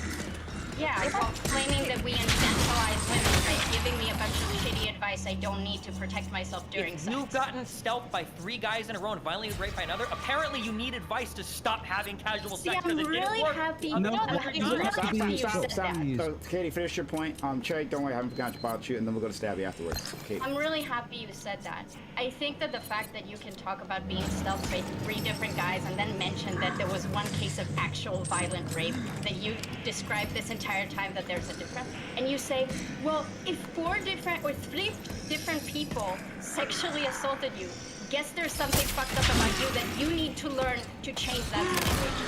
And this is if you have a friend and she's had one abusive boyfriend, then she gets another second abusive boyfriend, then she gets another abusive boyfriend. There's some behavior there that you have control of that you need to change. Instead of just being like, man, it's the guy's fault all the time, which it is. If you're an abusive man, that is your fault. But there's still behavior on the woman's side. Don't say finally. Nobody here is disagreeing otherwise. Yeah, what you need to say is, hey, maybe there's some behavior that you can exhibit rather than this big circle jerk of like, yeah, squeening, it's all the men's fault to keep jumping from circle jerking? You are right now. You can tell somebody, hey, make different choices. Something is obviously not working here. Let's change the fucking plan. I can. I don't think you can. You don't even. You think if a woman is raped 3 times by 3 different men, there's something that she's doing wrong. You didn't talk to this person. You don't know anything about them. How can you talk about infantilization of women when you're making a lot of assumptions about this person you don't even fucking know? Katie, do you know them? No, I don't know them. I don't know anything about them. So I wouldn't dare to give advice that I have no place giving. Yeah, so if I don't know somebody and I hear that they find themselves in an abusive situation over and over and over again, I assume that that person doesn't know how to draw boundaries for themselves. Not so much that, obviously, other people don't respect their boundaries, but I would be alarmed and wonder if they know how to respect their own boundaries. I would tell them to take a step back and to probably stop dating for a while until they can really respect their own boundaries. Do you think Do you understand why stop dating is very different advice than stop having casual sex? Casual and sex implies like promiscuity. No, stop dating is mild and stop having casual sex is more extreme, but they're both solid fucking attacks. No. So stop casually dating only casual sex only addresses outside of relationship. That's how we defined it. Yeah, Destiny? Yeah. Okay, so it feels like we're moralizing these girls. Like, well, the reason that you're getting assaulted is because you're a slut. It's not like a lot of times. No, it's because she makes bad choices, putting you see. so much That's why more she's on it getting than raped. Oh my God. in this fucking conversation. Okay. For now. Katie had it. Destiny, I have 2 things. First, I wanted to tell you exactly what the FBI's definition of rape is. I don't really care. I don't care if you care or not. You don't. You're using it improperly. It's not relevant to the conversation. So right now, It's it's not not good relevant. enough. It hasn't been changed good enough. It's still only penetration. But the FBI defines it as penetration, no matter how slight, of the vagina or anus with any body part or object, or oral penetration by a sex organ of another person without the consent of the victim. This includes any time you've removed consent. It used to be the carnal knowledge of only a female forcibly against her will, only by a male. And so only men were rapists at that time. Now it can be anyone, which I think it's not expanded enough, but this is fantastic because we absolutely have to have full equality, including in who goes to prison. So I agree. I actually. No, let her finish. advice Sabby's waiting. okay. Sabby's waiting. Let her finish, please. Okay, yeah, so that's your definition right there. But when you were saying some of the other stuff, I've heard the same exact arguments, and I know that's not what you were saying to me. I get it, Destiny. I'm not saying you were saying that to me. But I have heard that before, that maybe it's you and where you are. And do you know what they were telling me? They were telling me that I was in the United States military and my job was to do their job as well as do their job on my back. That's literally a saying in the Army. Okay, I don't Literally care about saying. your personal experiences. You can't keep No. bringing this up to try to like win the argument, okay? No, It's total no, bullshit. it's not to win the argument. It is, It's hold not on, to win the argument. it I is think total that bullshit. your arguments. No, No, I Jill. don't care. Okay, care. the FBI shit you can cite is fine, but you can't keep throwing a personal story at me over and over again. No, trying to steamroll the no, argument. I'm It's fucking telling you bullshit, exactly okay? why women get exactly what you just said from other people when we're trying to actually get our life back in order. And people are telling women, this is on you, maybe you're doing something wrong. Joining the military Well, isn't it's doing just something a wrong. Sure. Grow How up. many Only a women couple of out there uses. right now are going out hearing men shouldn't rape, men shouldn't rape, men shouldn't rape. Women don't have to do anything. Men should just be better. not And they go specific out, enough. And then they Nobody go said out, and women then they shouldn't go do out, anything. And then they go Nobody out, ever and said they that. end up getting into casual sexual relationships, and then they end up getting raped on one-night stands and shit on Tinder or whatever over and over again because they haven't been told any precautions they haven't been told any action they could do. They were told that That's not happening. That is it's not so you don't think that sexual assault or 8 rape or out of- whatever in these circumstances are like at all-time highs. You don't think that casual sex is like at all-time highs? What do you mean it's not happening? 8 out of 10 That's not where the rapes are majority committed by of the someone assault is coming knows from. the victim beforehand, not someone they're having casual sex with. Holy shit. No, hold on. Knowing somebody beforehand does not mean you're not having casual sex. What are you talking about? A friend that you like decide to have a one-night stand with, or somebody you meet you talk to for a couple weeks, and you have a one-night stand with, is somebody that you know. It's not like when they say stranger, that 7% figure there. How long do I have to be- literally like a person like in an alleyway raping you or some crazy shit like that. How long do I have to be like? Okay, so how long do I have to be friends with benefits with somebody before it's not casual sex anymore? Before like I should know them enough to like be able to trust that they're not going to take a condom off in the middle of having sex with me. It's gonna vary based on the relationship. If you've been a close friend with somebody for like 4 years and then you have a one-night stand, I don't know if I would consider that quote-unquote casual sex because there's probably a much higher level of trust in the person or a much higher level of comfort in Your not being able advice to. is useless. Hey, here's one thing you might not know about Food Lion private brand. If you make the switch, you can always afford to have your kids' favorite snacks on hand. Because nobody likes a hangry 8-year-old. What'd you say, Mom? Nothing, babe. Man, there's a oh man. It's like you guys are like rape creators in here. You're like manufacturing the future rape victims Yes, of the world. we are the rape Congratulations. creator, Okay? not Holy the shit. big streamer guy is talking about the responsibility of women if they're getting raped. You're not even talking about consensual sexual situation. No, here you are. Like, if you're a woman and something is about to happen, just lay there because the guy might kill you. LOL. When Like, did I ever fucking say that? You don't ask me what I think women should do in consensual situations. Katie, You what keep do you bringing up Okay, Katie, this what do you thing. think a woman should do if she sees that a guy is taking a condom off to go and fuck her while they've been fucking? What do you think the woman should do? If they agreed to not have the condom?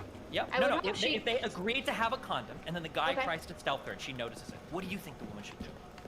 I would hope she could say something. I don't know if she can. Okay, so if there's a woman that tells you, if a guy did that to me, I don't think I could say anything. What would you give advice to that woman for? What would you tell her? Keep having casual sex and hope you don't run into that? Or maybe you should work on that before you start See, having casual sex? I wouldn't assume that she's having casual sex. Why, from can that you answer specific that question, statement. or are you going to pivot really hard? Can you ask Are me you gonna again? not interrupt her? I don't think that If a friend tells you, if a guy were to stealth me, I don't know if I could actually say anything to him, right? And I'm on Tinder and I'm talking to guys, and she says that thing to you, would you tell her, well, hey, listen, if it happens, like, get raped, LOL, or would you tell her, hey, maybe you shouldn't be engaging in casual sex until you can figure out how to establish or reinforce those boundaries during sex? I would So if tell I- her. Yeah, Spectre? Oh, Yeah, no, if I may- no, Katie. No, never mind. Well, what is the answer? What would you tell that friend? I would tell her that I hope that Don't she even can think about trying this try to yourself. work on like methods for her to try to like being able to assert her like autonomy. But Before if she having has casual certain sex. trauma triggers that are going to lead to her not being able to assert that, and she still wants to engage in that behavior, then I would tell her that I hope no one would ever do that to her. So you're a rape victim. Come on, are you kidding You're me? like every rapist Jumping dream is across that a girl has a chandeliers, friend seriously, like you who does that tells that? her friend with trauma to go out and keep fucking guys. What are you, my if mother? she happens to run into a guy that's creepy, pushes You boundaries, think breaks boundaries, I'm a then you rape can just rape creator? her. Yes, But you talking absolutely. about the responsibility of women is helping women? But Yeah, for you both understand sides, he's that's- telling women to get out of dangerous situations, right, Katie? What?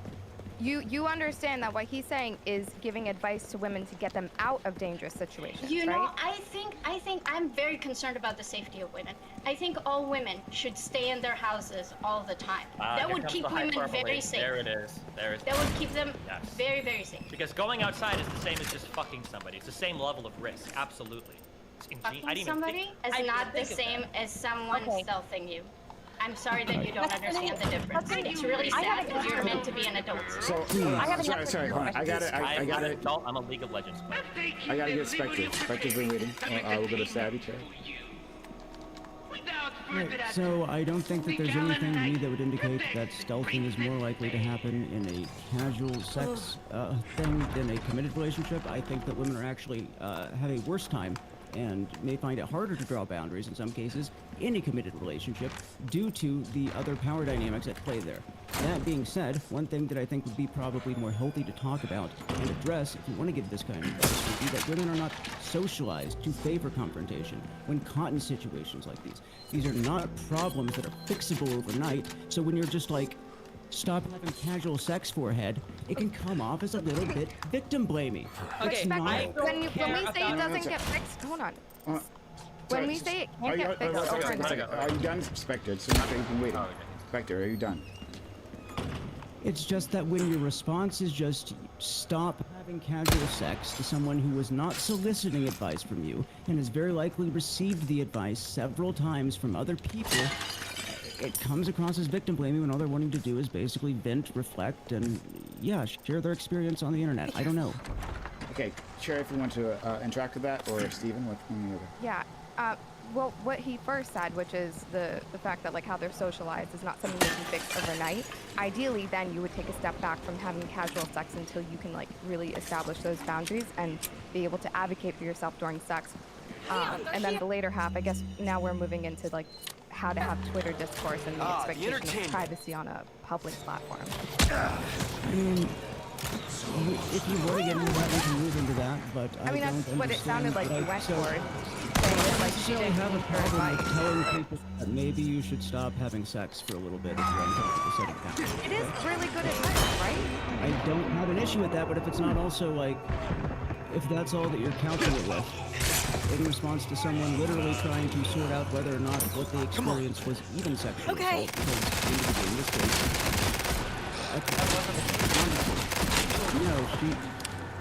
they knew it was wrong, but they weren't even saying it was sexual assault until like right after the word. It's so no, they said that they literally said I didn't even think that this was sexual assault until people started replying to me after my tweet got all this traction from being retweeted like screws. Like that was in the They say men need to stop doing this at the end of her second tweet. Like men need to do better. No, that was her first tweet. Then. Yeah, that was her first tweet. So it seems like she knew the behavior was wrong. Yeah, which is... Because the important thing is identifying that the behavior is bad. You shouldn't let somebody do it. Make sure that what you can make sure happen to you. This obsession with like, God, you label this particular thing. You can make people feel like they're great victims of some horrible rape scheme. It's just so weird. I don't know what I just don't care how we wave, but... I don't know why you have this weird fetish about like getting the most horrible like tag on themselves of like how bad my rape experience was. It's very confusing to me why you think that like women are just seeking out to have validation while talking about the rape experiences. I think it's very interesting that you have that narrative. I feel like it can come off that way when we are like, when you're having a conversation trying to give like good advice and Nobody it seems asked like for everyone advice. well can I just finish what I'm saying? Where people are giving advice, okay, whether you ask for it or not, it's a public platform, and in response everyone just like starts loading on what their sexual assault or their rape experience is instead of just like acknowledging like reality in a sense. So it can feel like I don't know, like a badge of honor sometimes whenever we do this type of conversation and it turns into like, I'm gonna show you my scars and like make me show you. Sure, but that's not a response to what I said, right? Because Spectre's point was that this person, the whole thing that triggered Destiny was that she said it was awkward, so clearly she's not emotionally mature enough to engage in sexual relations, right? After she was stealth, after she let someone stealth her, because that's how that works. Let's pretend that that's true, even though it's not, right? I don't think that's what he said. It's so it I didn't comes, say it was her fault. What I'm saying is, hold on, you agreed with. Oh, I never said you said it was her fault. Women to get raped. I think is what you said. I never said you said it was her fault. I said you repeatedly keep saying you let it happen. Good. Thanks. You think that women let themselves be stealth, let themselves be hurt. If you see something like that happening and you don't say something because you think it's a little awkward, then yeah, you're letting it happen. For no reason. Okay, You can but assert what a you're boundary. arguing against right now is not what happened, and you know that.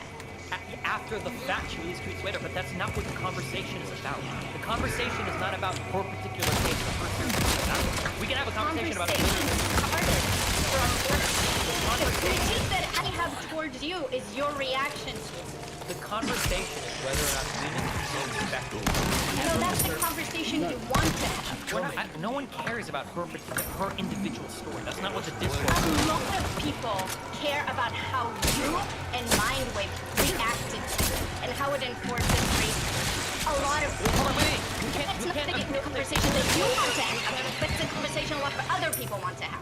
Rape culture is not a conversation about her particular instance. So if you want to talk about rape culture, or if you want to talk about her particular story, those are two separate conversations. One involves one particular story, the other is a broader conversation.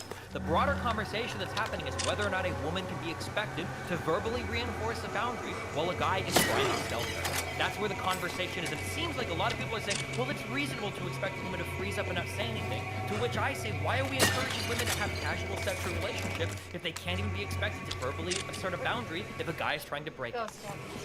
We're back to actually what you had asked Katie, which Katie answered very well. But I want to add one additional thing, because you're right back there and you're like, the conversation is about women. And the conversation didn't start as about women. So I would answer it this way for you, okay? Should do the trick. If a woman came to me and said that she was feeling awkward about that, I would trust the woman to be autonomous enough to know, were we having an argument before we began sex? Is it safe for me to say something about stealthing? Should I call my girlfriend and move out of the house before he gets home from work tomorrow? It doesn't matter. I trust her to be an adult enough as an autonomous human being who can vote, despite being female, their destiny. I think that she can fucking handle this shit on her own and get my help as needed, because she's a human fucking being. And she is an adult that can vote in the United States. She's somebody who has to have her own apartment, somebody who's engaging in sex. I'm not going to sit there and listen to people who go, little issues, coming back to it and saying, like, this conversation is about this conversation is about this. And you're skipping over that most of this is not happening in sex. And most of this is not happening in the very specific parameters you're giving that you're completely overlooking, so that you can continue to ask if women are responsible enough to have sex, and if it's not, if men stealthing the condom is not her responsibility. Look away! I understand where you're coming from. You say that good men should not be responsible for bad men. I'm on your side with that. No. I don't even know what you're talking about. What are good men, bad men? Why do you think being able to vote at some level of sexual maturity? Do you think an 18-year-old is mature enough to engage in any kind of experience or have an apartment? Yeah. Who the fuck are you to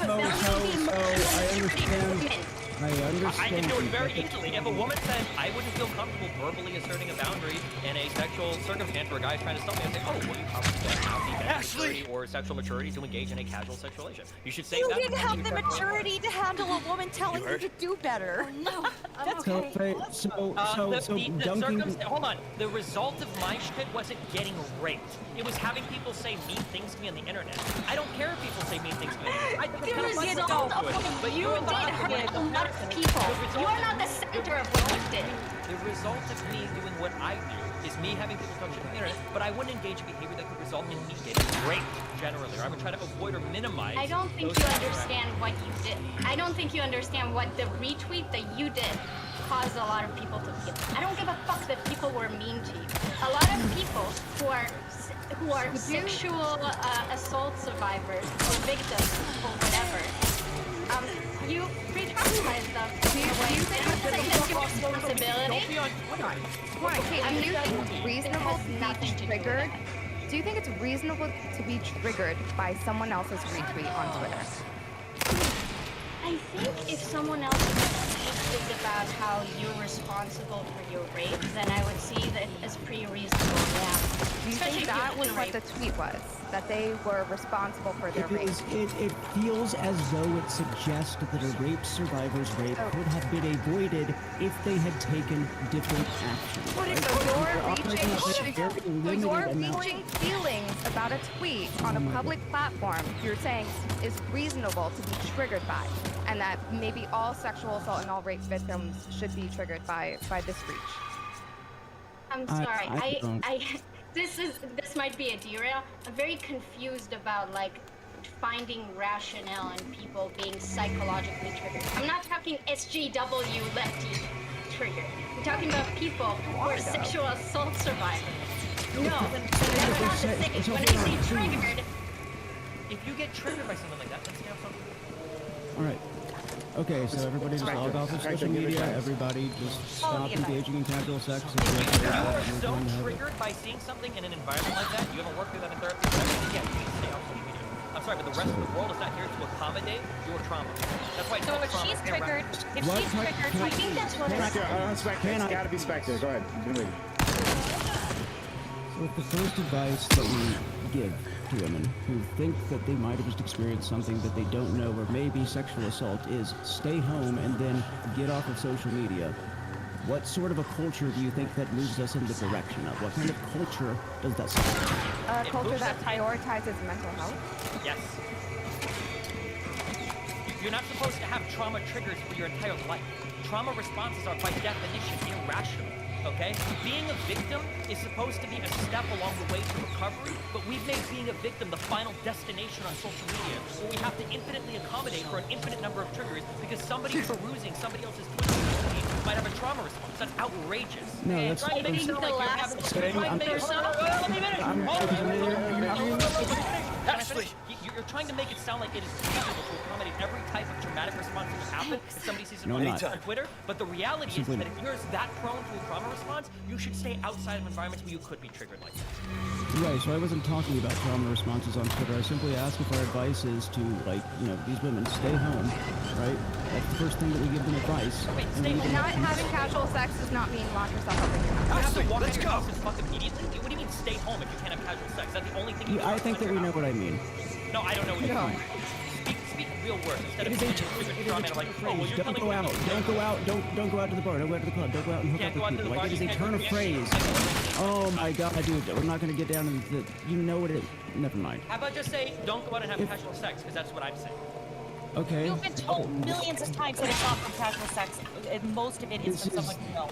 Yeah, so that's the thing, is that why is the first thing that we target is their behavior, right? Which does have an implication that this could have been stopped if they had behaved differently. They are a victim that is putting a certain amount of the blame on them that is going to come across as victim blaming. Do you not see how we get there? Blame, it's about agency.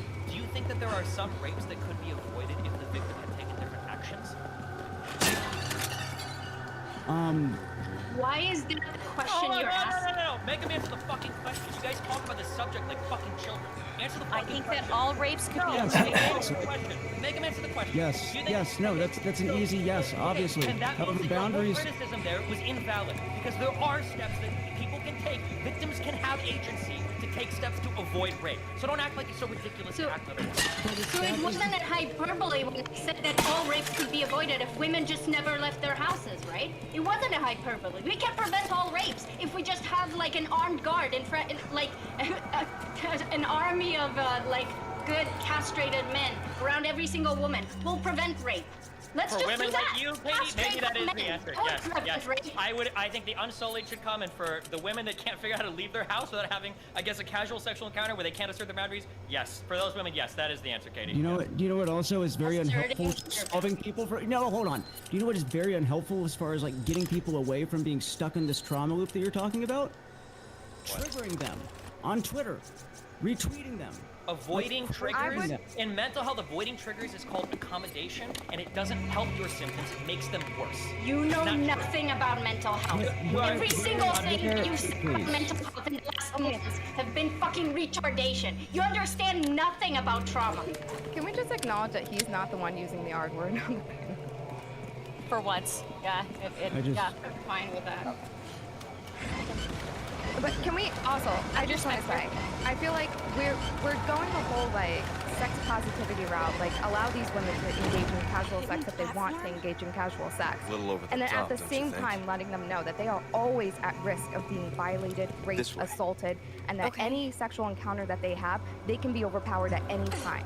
Do you understand how this is like... You gonna be okay? Sort of mind-fucking. Yeah, I got this. Did your mind just get fucked, Stabby? I didn't know that until now. Next. Did you? What, you guys act like women are Cherry, just this is new information to me. Waiting for a Cherry. fucking... Cherry. Okay. But you're gonna tell me that this is all on sex positivity, despite the fact that I'm saying that these messages are like contradictory, and then they wouldn't be sex positive.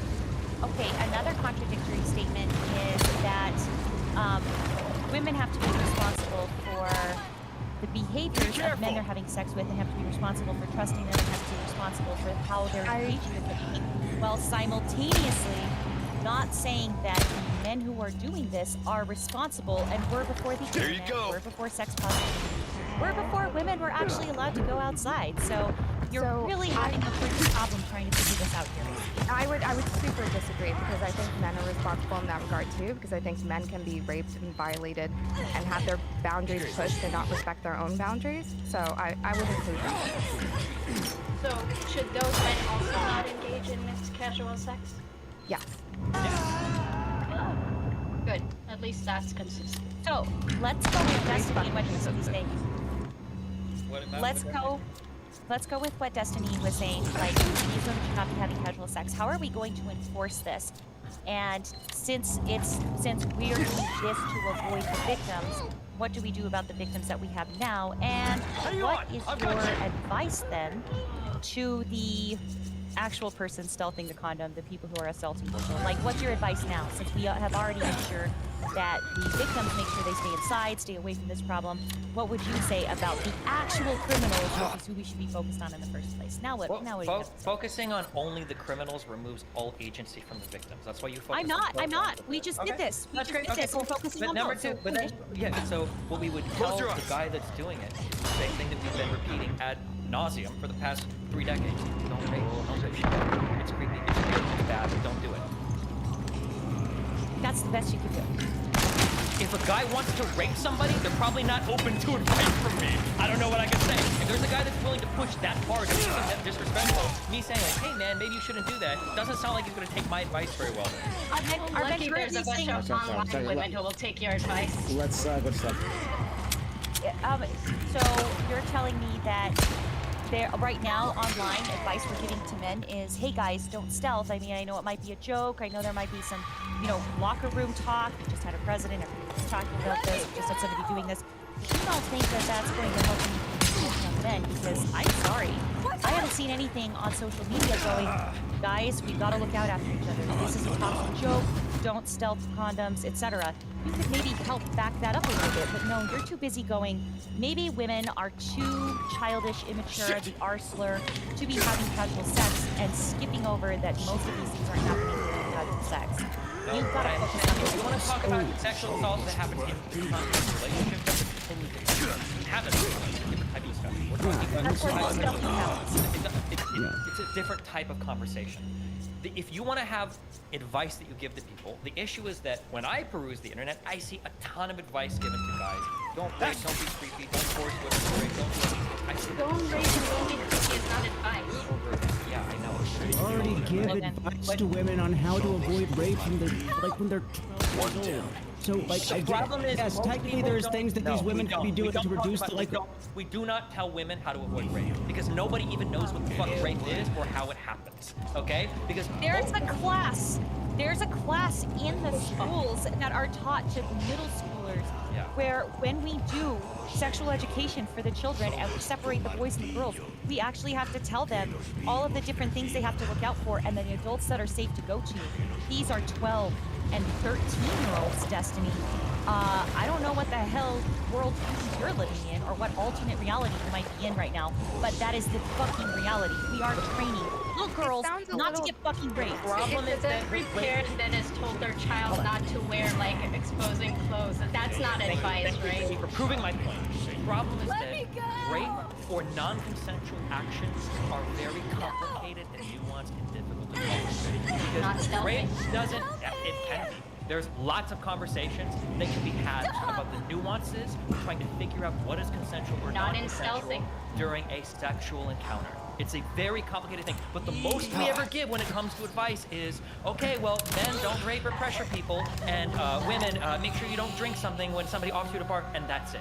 We don't have conversations about well, what if people are changing their desires in the middle of a sexual encounter? Or what's an appropriate way to bring up something if somebody, wants to try a position or doesn't? Or what if somebody said previously, I don't want to do this thing, and in the middle of an encounter, maybe they do want to do this thing. We don't ever have any of those conversations, which is where a lot of the quote-unquote rape can happen. When a person is leaning into something over and over again, and it's not really rape, they're not really technically forcing themselves, but they do it enough and they word it right. These are where a lot of the rape, or most rapes happen. It's not just a guy throwing himself on a girl or finding a girl that's scantily clad and raping her. It usually happens within the nuance of a sexual encounter, and we have no penetration into that thing. All we talk about is men don't rape and women don't drink drugs or take drugs that you're offered from strangers. That's where only the conversation happens, and this is where the least amount of rapes happen. This is the least interesting conversation. The most important conversation is what happens within the actual sexual encounter itself.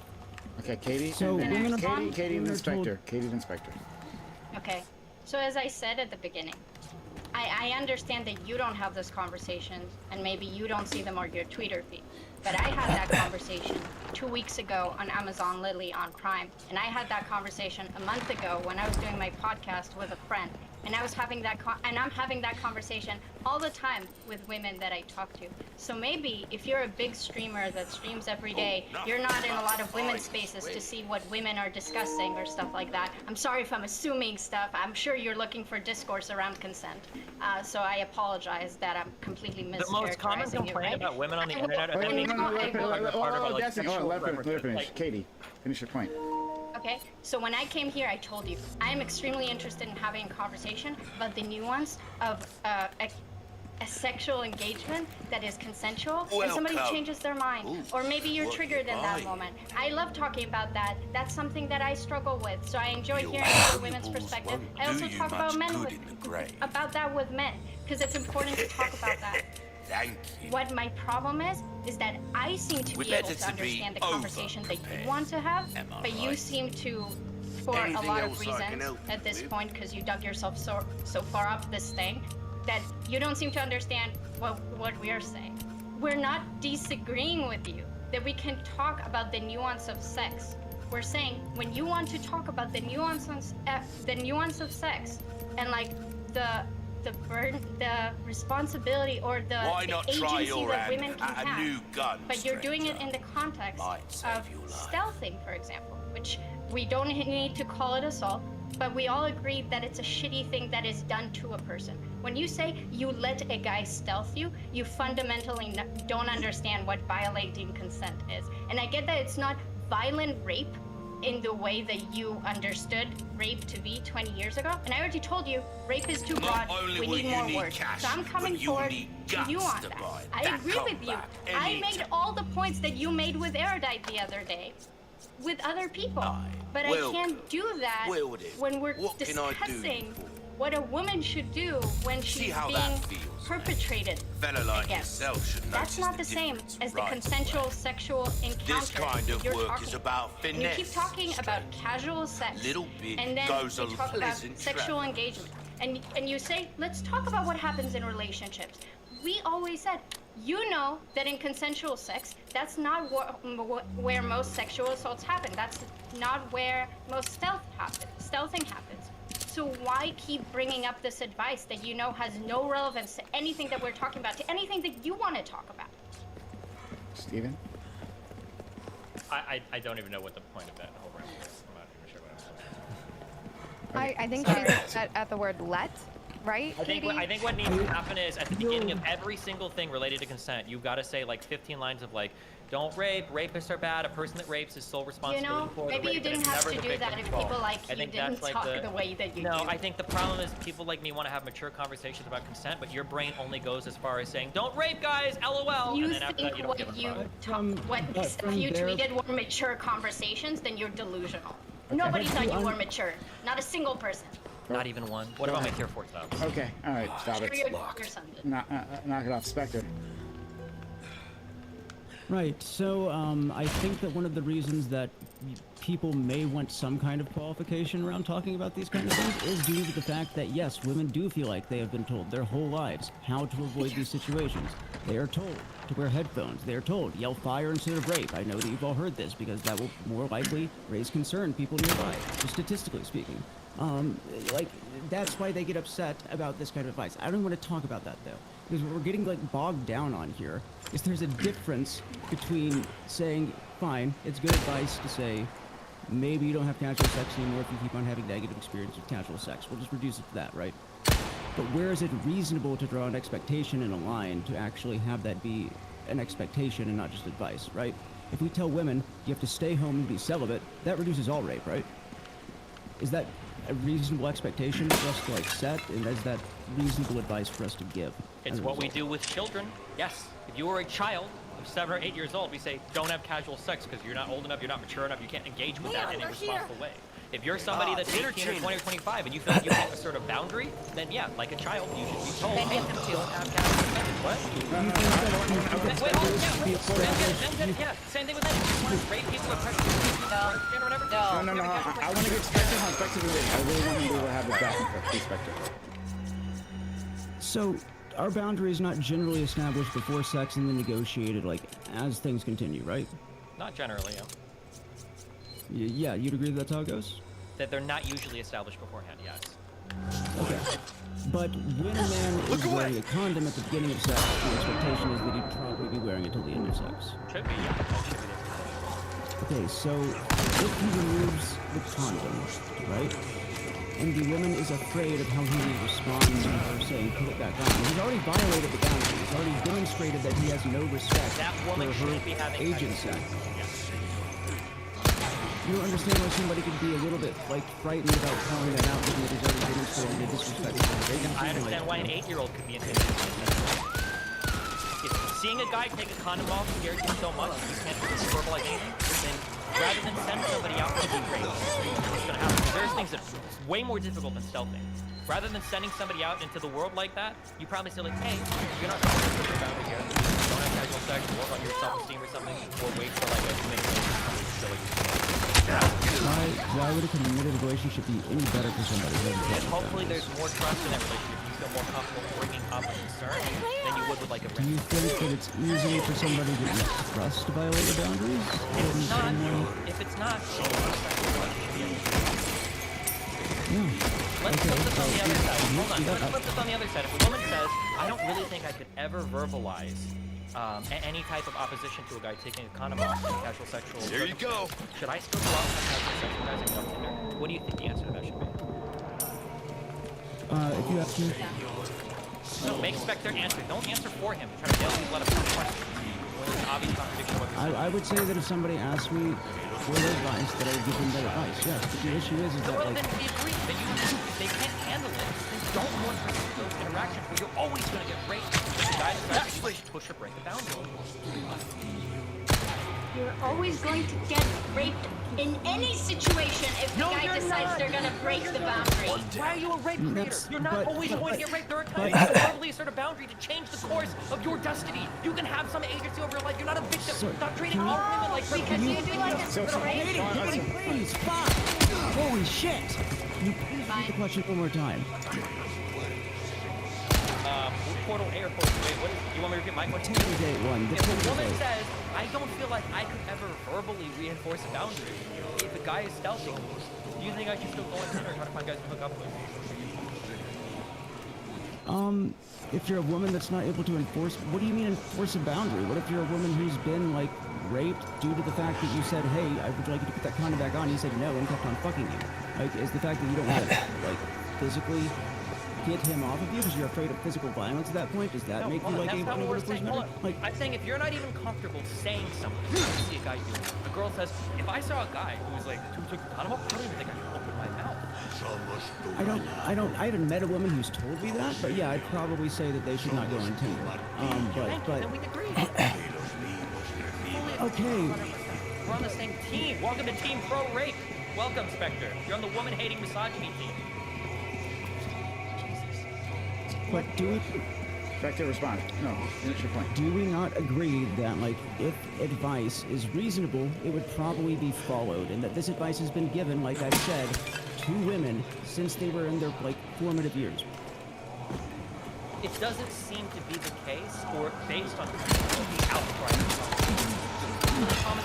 Well, women might say something and they're not able to say something, they're not able to do something or whatever. But this is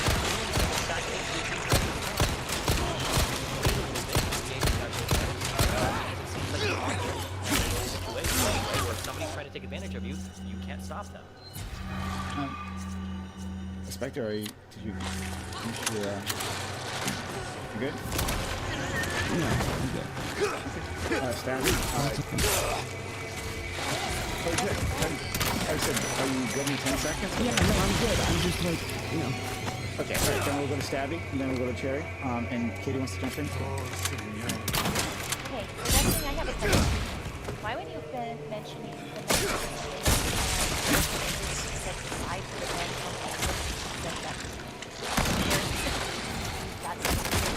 you're the one who said you've also been the one saying so can you nail down what the words let, why that's different for you, and what the words decide, why that's also decide or let in what context? As in, like, let a man... No, you haven't said let a man once. You said men decide. Or decide. Let. Is there a specific psychology behind that? Like, yeah, because what I'm telling you is that you're saying a woman can be expected to freeze up and have a response when a guy's trying to push on something. What you're essentially saying is that the man is getting to decide in that circumstance 100% if the woman is going to get raped. Because apparently the woman has no agency or ability to intervene. You're saying that the man right, but the man, again, something insisting we stay on this one little topic about casual sex, but again, a man is going to decide to rape. A woman who is a rapist is going to decide to rape. They've already decided. And it's not about casual sex. It's not about any of those things.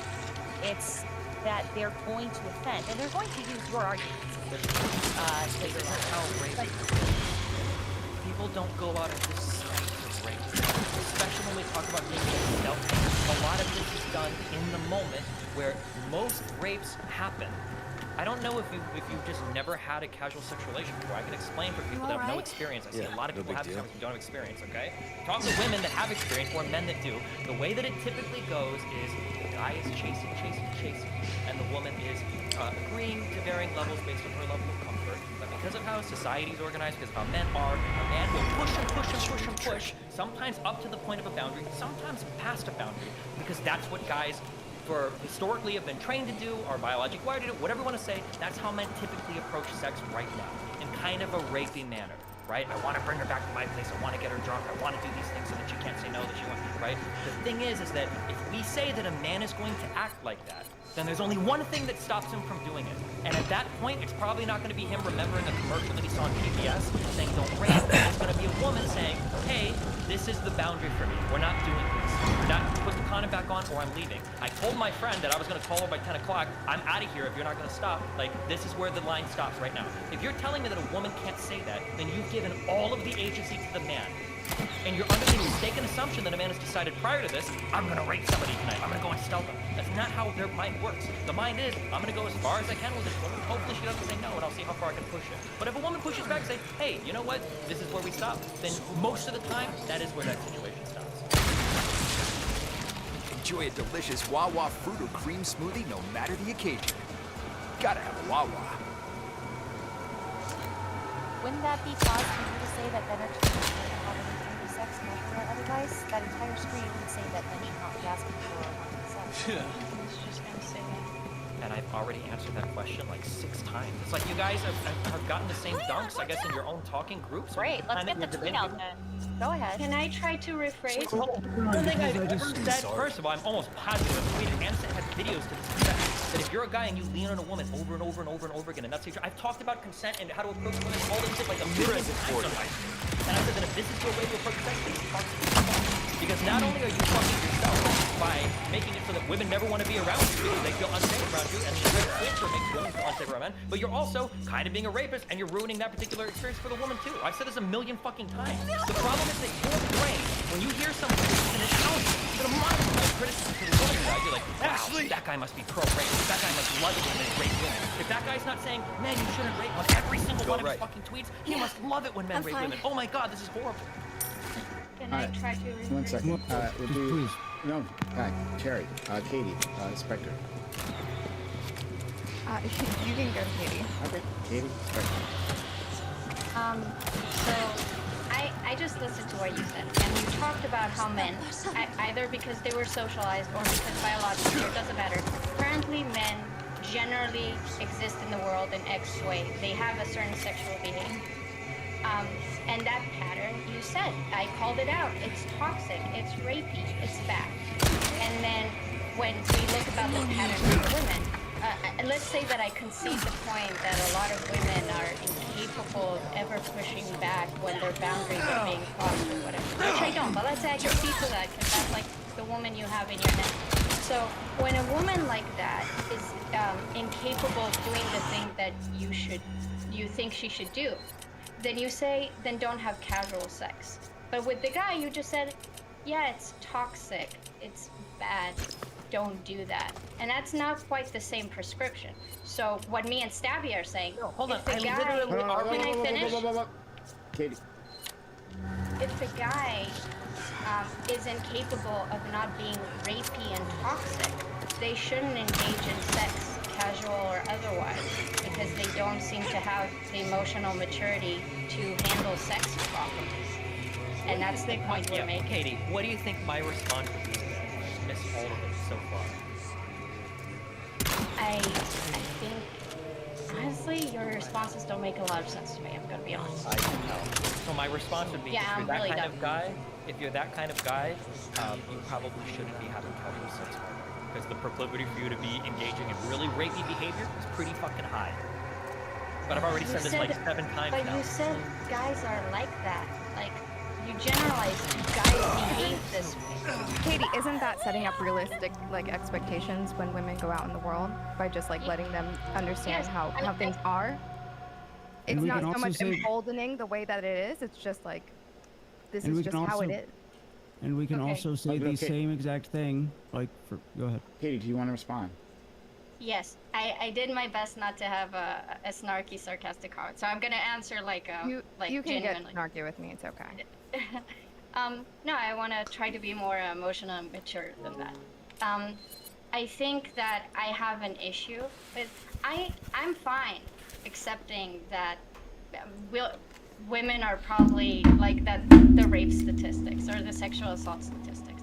I think it's very demoralizing and like a bit wrong to say, well, it seems that men are incapable of not raping women, so we just gotta accept that men will rape, not all men, hashtag, just some men sometimes, and women just going to have to deal, I guess, and find better ways to not get raped. So this type of conversation sounds is awful. why I wish that people that have far less social views would just leave the sex talks to people that have actual real world experience, or have some way to contribute to the conversation that is not so idealistically brain dead that is actually harmful to people that are out in the world engaging in sexual relationships. It's I don't great that in think there's your head. anyone Let me who's finish. more- Hold on. Yeah, Whoa. Let me fucking finish. Steven. Jesus fucking Christ. You're violating my boundary right now. See how Huh? I verbally affirm that? Okay. See, I So can break if it, you're- what's wrong? and you can't assert yourself Gee, against what, are me. you serious? Steven. Assert yourself. I'm asserting it. I am asserting myself. Okay. Good boy. I'll be the next, by the boundary. way? You guys can Okay, hold on. push and break So- me Overall? all you can. There are What ways made you that say people something right should now? act in the world, and sometimes it feels like we want to give advice for our utopia. In a perfect world, a girl should be able to go out to a bar, dressed the sluttiest outfit she wants, get wasted with an absolute fucking stranger, and expect to get a Uber ride home and a guy tugging her into her fucking couch and leaving her a glass of water and an ibuprofen and then leaving the house. But that's not the world that we live in. But it feels like that's the advice that people give for. And that's just not how it is. The reality is there's a lot of creepy, rapey fucking guys out there. There's a reason why like fucking 60 to 90% of women, depending on what stat you take, have had a sexual assault experience. So this statement of like, well, men shouldn't do this, men shouldn't do that. I don't give a fuck what men should do. People shouldn't drink and drive. But when it's 2 a.m. on fucking New Year's Eve, you better believe that I'm driving like the most careful motherfucker in the world. And it's not because I think everybody on the road has a responsibility to be a nice person and not drink and drive. The reality is that the men are going to act a certain way. We have to empower women to make decisions so that they are not at the mercy of a guy who's deciding that he's going to violate and push a boundary because he knows that that woman is too demure, too quiet, or lacking too much confidence to push back on it. Okay. Can somebody tell me why he says we can't use Oh, personal please. experience? It's Spectre's turn. Right, so, Destiny, I agreed with you. Like, if I was asked for advice, I would give all these prescriptions that you're giving to somebody who is trying to solicit that advice from me. The issue here, and the reason that it comes across as victim blaming, is no one was asking for yours or Mindwave's advice in this situation. Right? You were. Like, They I'm were. not just going to... Huh? They Who? were. When you post something on a social media platform, you're opening up for everybody to comment. That's the point of a social media platform. Wait, were they asking for advice, or were they just describing a situation and then saying men do Why better? the It fuck felt like do they you were feel giving like a it's prescription. appropriate for you to describe a personal event like on a social media? If you're doing that, it's because you're opening it up to feedback from other people. If you didn't want to share it publicly, then you post it in a private group on your Facebook or on a locked Twitter where only your followers. Okay, and then I can respond to that public feedback publicly and tell you that it has zero utility, right? It's just useless. Well, that's the conversation we're having now, right? Okay, I don't feel like people who have just went through an assault are going to be receptive to being told how to change their behavior if it's in a way that they don't want to. Yeah, When maybe I was that's a assaulted, problem. my response was to like basically And fall into like a alcoholics deep don't want to be told depression to and put the like bottle down. exactly That's they the don't want to. problem. And guess what? What? Do you think that you fix alcoholism by telling them to put the bottle down? You think that you fix it by accommodating their behavior over and over again and tell them, well, there's nothing you can do about it? No, it's much more complicated than that, but it's definitely not like, hey, buddy, that stuff can be pretty fucking addictive. Do you know what step one is in quitting alcohol? The most important part is putting down the bottle. In this case, yeah, it's admitting that you have a problem, but I don't know if you ever tried to and tell an alcoholic they have a problem. It's really fucking difficult. It's really fucking difficult. Sounds like victim blaming the alcoholic right here. I'm going to be totally what I'm saying is that this is probably advice that would be well received if actually sought after by the individual first. If you are just throwing this at random people who are talking about traumatic experiences on the internet. Okay, if that's the case, then do you think that it's helpful to tell rapists not to rape? This is pointless virtue signaling, right? Maybe we should have the hard conversations then about, well, how are there ways that we can avoid sexual assault? How can we empower women to have more agency who are usually at a disadvantage in sexual encounters, right? Rather than just saying men shouldn't rape over and over again, because clearly that doesn't fucking work for everybody. Wait, who here is just saying that men shouldn't rape and that's been their only, advice? Who because are you it seems to? like when you give even any amount of advice, I'm like, hey, abstain from these things if you can't keep yourself from getting hurt on them. People freak the fuck out. I'm pretty sure that's half of the criticism here is just tell men not to rape, right? Tell men not to sell. That is exactly what was said. Maybe not from you, Spectre, but that has been said. Okay. Then we're gonna go to Stabby, and then we're gonna go to Katie. When? Are you guys saying that you didn't tell Destiny that he has to tell men not to rape? No, we told Destiny that. That is what you said earlier. Come on. No. I'll say it. Go ahead, Spectre, because you were in the middle of something. Go. Oh man, she threw the football to you, and you knew it was a fucked up question because you knew you said it. No, when did I say it earlier? Seriously, go for it. When did I say that you should just tell men not to rape? When you're having these conversations, the three of you have basically been saying that you should be telling the man side to hey, stop raping, or give advice on the men's side to change men's behavior. You're gonna pretend that you didn't say that? That this isn't. Give advice. We said give advice. I think that most men are actually confused on what consent is supposed to be, and that it is a boundary that's supposed to be continually negotiated during sex, and that's the conversation that we probably need to have, not just simply do not rape, right? However, I don't think that. Stabby is nodding now. She's nodding along when you say that, which is great that she understands it now. But earlier, when I said rape is complicated, the way it happens in sexual relationships is complicated, now she's making that face, even though I'm restating what Spectre said. No, it's like your brain shuts off when I open my mouth. Oh rape and rape within the context of a sexual relationship is really complicated. People rape without even fucking realizing it because they don't understand the boundaries, the consent, the non-consent. They don't even understand it. That's essentially what Spectre just said. But when it comes to Weinstein. That's the same as saying Harvey Weinstein made an oopsie and fell in. Oh no, he didn't know. His intent was fine, and letting him back out of fucking prison.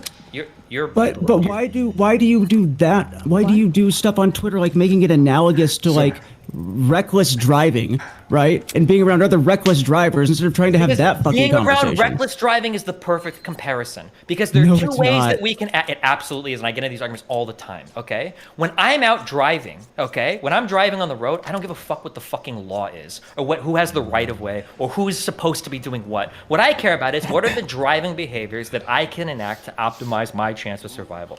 There are times where when I'm going through an intersection, I look both ways, even if the light is green, or if somebody's merging into me and I've got the right of way, but they look like they're fucking in a bigger car than me, really aggressive, I'll fucking yield to them, because fuck it, right? Now, just because somebody gets into an accident with me on the interstate and they were drunk, that doesn't make it my fault.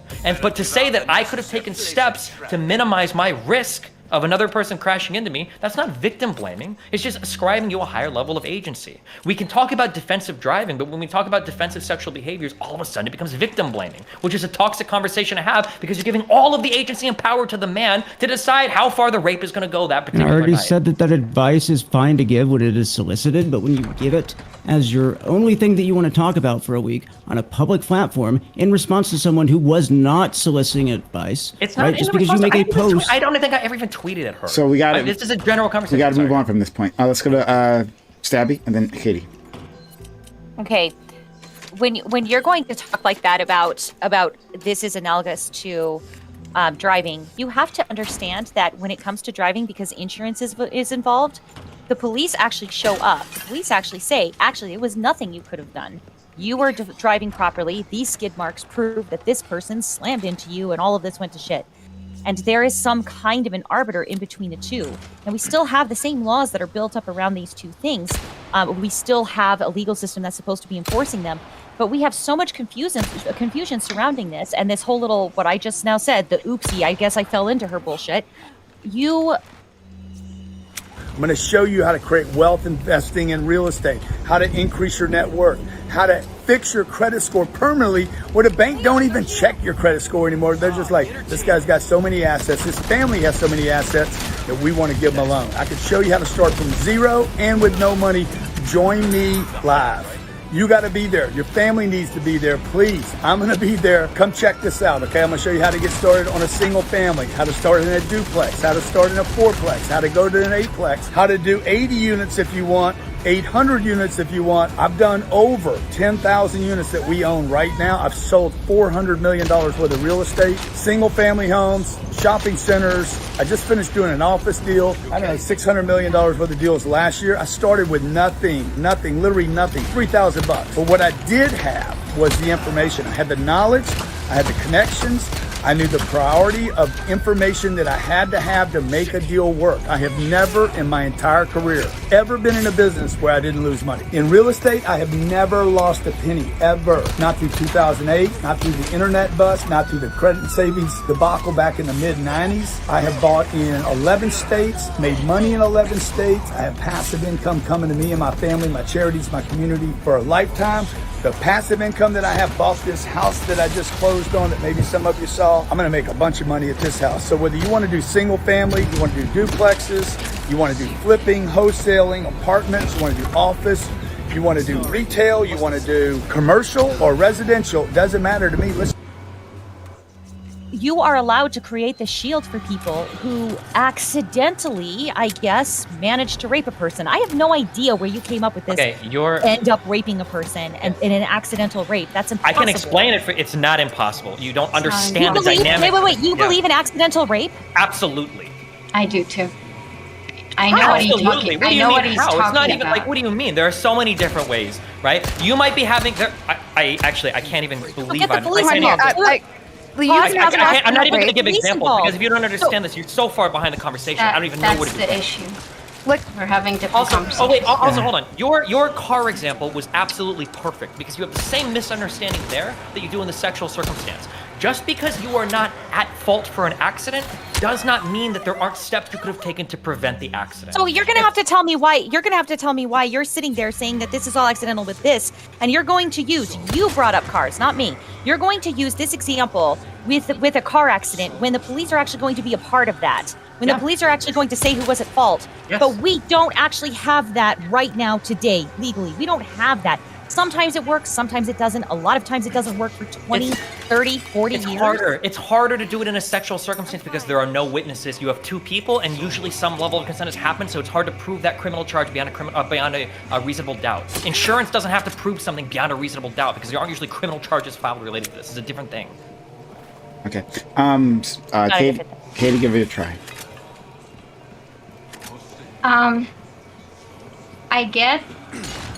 I understand that we're worried about accidental rapes. When he says accidental rape, he means because the advice that men are getting is just don't rape. And when you ask most men, they can't even come to like a clear definition of what rape is. Kind of like how the three of us, I see stealthing as a huge consent violation. I see it as rape, as sexual assault on a definition level, not on a moral level. Destiny doesn't agree with us. So for him, it's just a guy taking off his condom to push boundaries, boys be boys, or whatever. He's just no, knock it off. Don't let him misquote Sorry. me. Shut up, then you can respond later on. Katie, finish. I take it back. He never said boys be boys. He would never say such a thing. Okay? Thank you for asserting your agency. So when this guy now tries to push boundaries, because some guys are like that, the rapey, toxic ones, they will accidentally rape you because if you don't assert yourself in that moment, they'll just continue doing it. And the divide is that we understand that the pre-established boundary was condom. And when they remove the condom, that is a breach of the boundary. And for Destiny, hey, the guy's just trying it out. He doesn't know that you don't want to take off the... I mean, he's just trying it. If you could just have more agency and say it. And when you don't say it, you're making the guy a rapist. Because now they raped you, and maybe they wouldn't have if you had said something. And I actually understand that. A lot of my sexual experiences were like that. It's why I don't call them rape, because I'm not willing to label the men that I've been with in that way. I understand that I didn't inform them of what was going on because I didn't want to ruin their fun, for example. If we want to talk about socialization, another reason why women don't assert their agency is because they were socialized to not do that. So if we want to talk about how guys are socialized to push, push, push, women are socialized to please, please, please. And I don't think anyone can say that that's not like that in the bedroom. So, okay. So when we talk about rape and sexual assault, when I say if a guy decides to rape you, they're just going to do that, I mean when a guy takes off his condom after you agreed that he's going to wear a condom, that's them deciding to rape you. And Destiny does not agree with that definition because he thinks that's just pushing boundaries. So for him, if you don't say anything, then you make the guy a rapist. Because if you had said something, he would have put his condom back, or he would have stopped having sex, and then you wouldn't be raped, and the guy wouldn't be a rapist. And that's the issue, right? Okay. So when we are talking about, I'm sorry, it's just very quick. So when I'm talking about this, when we keep telling you we need to educate men, the conversation needs to be about men, is because we shouldn't tell men don't rape. Men don't understand what rape is. This panel can't decide what rape is. We need more targeted approaches. And my issue is that you're focusing on the women's agency because you see rape and the current crime statistics of rape as a fact of the world that women and other sexual assault victims just have to live by. And I think if we focus the conversation more on the perpetrators, I can't make rape go away, but it will go down significantly because we have spent decades training women to not get raped. They still get raped. And that has nothing to do with casual sex. Stephen, please. Okay. I agree with like 94.7% of what you said, okay? I'm flattered, okay? And flabbergasted, all right? Thank you.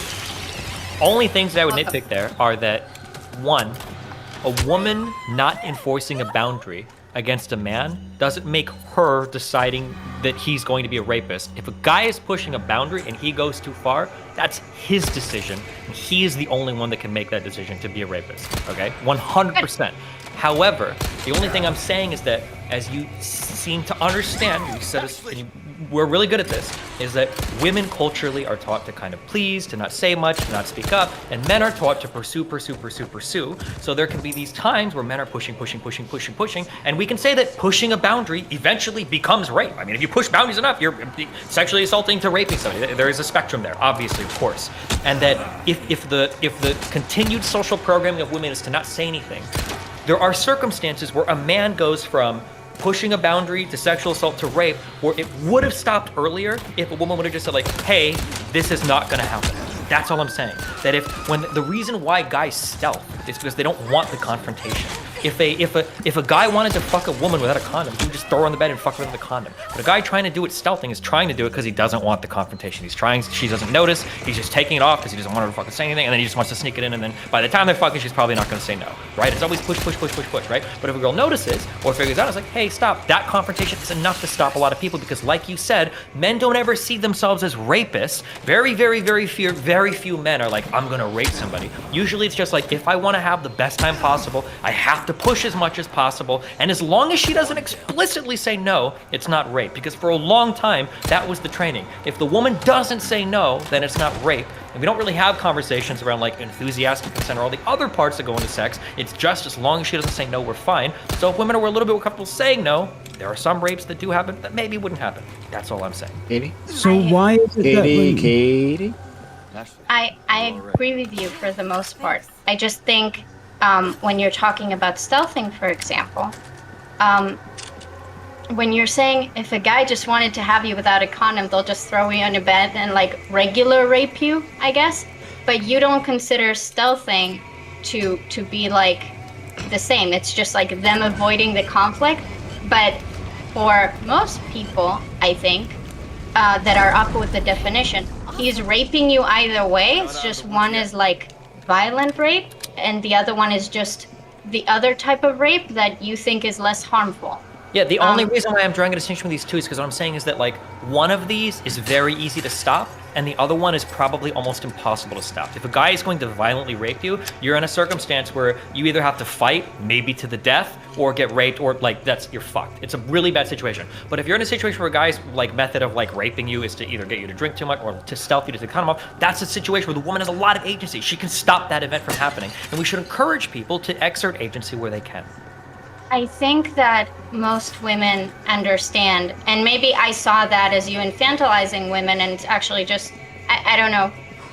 All the women that I know understand that they should probably say something if they're uncomfortable. Like, that's not like novel advice. I don't think women are telling other women, or anyone is telling women, be quiet, don't say when you're uncomfortable. Like when I sex with guys right now, all they talk about is like, just tell me if you're comfortable. If you say no right away, I'll stop. And for me, for example, that's an issue because sometimes I'll get uncomfortable and I wouldn't be able to stop, right? Okay, and I tell them that.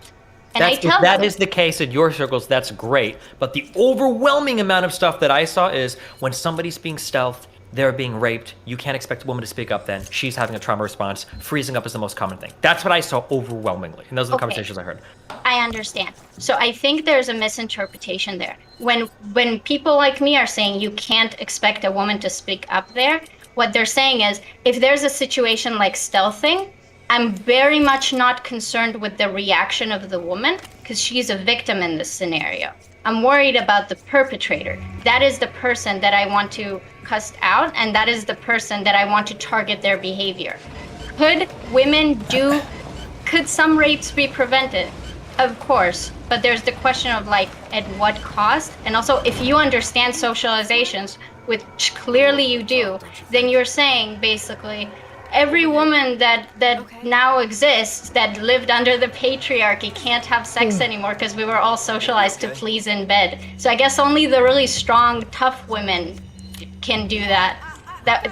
Sure, okay, that doesn't seem like a viable solution considering we're adults and we have agency and there is trauma responses and it's a lot more complex. And we talked about the nuance of sex, right? I understand all of this. I'm just saying that like it seems like in so many other scenarios the advice will be flipped and people won't get mad at all. So here's an instance, okay? There's a reason for that. Worse than I will say this, worse than rape most of the time would be a woman that is lying about being on birth control. And a guy comes in a woman, she lies about being on birth control, and now the guy is 18 years in for child support, and then a whole other bunch of things in his life. In this circumstance, now everybody's like, okay, yeah, obviously women should have birth control, but ubiquitously, the advice given is, why would you come in a woman without knowing 100%? How fucking stupid are you? How dumb are you to come in a woman and you just believed her when she said she was birth? That is almost all the time the advice given. And what if halfway through she tells me the truth? Hold on. Not only is a man held like almost morally responsible for making such a dumb case, he is held legally and financially responsible because even if a woman says in court, I baby trapped that dude, he will still be on the hook for 18 years of child support, depending on his income. So it just seems like sometimes yeah. Okay, so I want to tell you what feminists say. Feminists say that poking a hole in a condom is, and getting yourself pregnant, especially in traditional settings, is a way that some younger women will try to salvage a relationship to have the parental enforcement unit of his side and her side force them to get married. We also view that. Feminists also view that as stealthing. I'm on the far left. I don't think that child support should exist at all. Actually, I believe that. Okay, yeah, I think child support should be gone. I think that we should cut our military spending in half. I'm a single mom myself. I think that military spending should be cut in half, and we should be investing in our children. So I'm with you on that, on the 18 years thing. I'm with you completely. That's part of stealthing, Destiny. That's why this is so important. Yeah, hold on, I that's disagree also with you. stealthing. I understand that's a bad thing, but I'm saying that if a guy were to tweet that out, if you were to go on stream as a woman, and you were to say like, holy shit, a guy stealthed me, like it was horrible, it would be a chat full of like, yes queen, nothing could have happened, I'm so sorry, this is the worst experience in the world, blah, blah, blah. If I were to come on stream, because if I were to come on stream and I were to say, I nutted a girl, she said that she was on birth control, she wasn't, she's fucking pregnant, everybody on the internet would be lambasting me for being a fucking idiot that trusted a woman to be on birth control. And they'll I'm be saying wrong. That's fine that they would be wrong, but you wouldn't be saying shit about it. None of you would be. I know you would. I don't believe you say anything. What are you talking about? What I'm saying is that what I'm saying. No, there are no different dynamics. Yes, there are. And you already pointed them out yourself. I can show you. What I'm saying right? is that there is a horrible wrong. What I'm saying is that like when it seems like we're incapable sometimes of giving advice on one end without people instantly assuming that you're saying the worst possible thing. So if something happens where a girl's like, I was stealth 3 times and another time a guy violently raped me, and like the obvious advice there is, hey, if this is happening so many times, you should not have casual sex. You've got to stop. In any other self-destructive behavior, that would be, if you were like, I parked my car in a neighborhood 7 times and I got broken into over and over again. If I went driving, I got into 6 different accidents over and over again. How do you know she was having casual sex when that happened? Like, that advice doesn't follow in any single way. If it happened so now you did, then she should stop having relationship sex as well. Whatever. First of all, it was casual sex. It was casual sex, and she talked about continuing to have more casual sex this weekend, by the way. But thousands of women have come forward with completely. Wait, the reason that trauma dumping. She didn't take the advice. It's like if you tell heroin, I just stop shooting heroin, they just cut it out. Yeah, I know. I'm just pointing out what it is. Multiple things here happening here. Cheery. Go ahead. Thousands of women came forward throughout the rest of this fallout, and the reason trauma dumping even became a part of this, 3 days later, is because all of these women were coming forward saying that that's not how theirs happened with casual sex, and people just kept doubling down and then started escalating all the way to sexual assault, and then started making so many pro-rape arguments. And Destiny, I'm really sorry that people will say, oh my god, you're an idiot, or the men will go, oh, 18 years of child support. I think that's disgusting. It's one of the reasons I'm against these things and why I think we need to change the conversation. But Destiny, this is our feelings. And when you're talking about people saying, oh, if I say this, the women will say, yes, queen.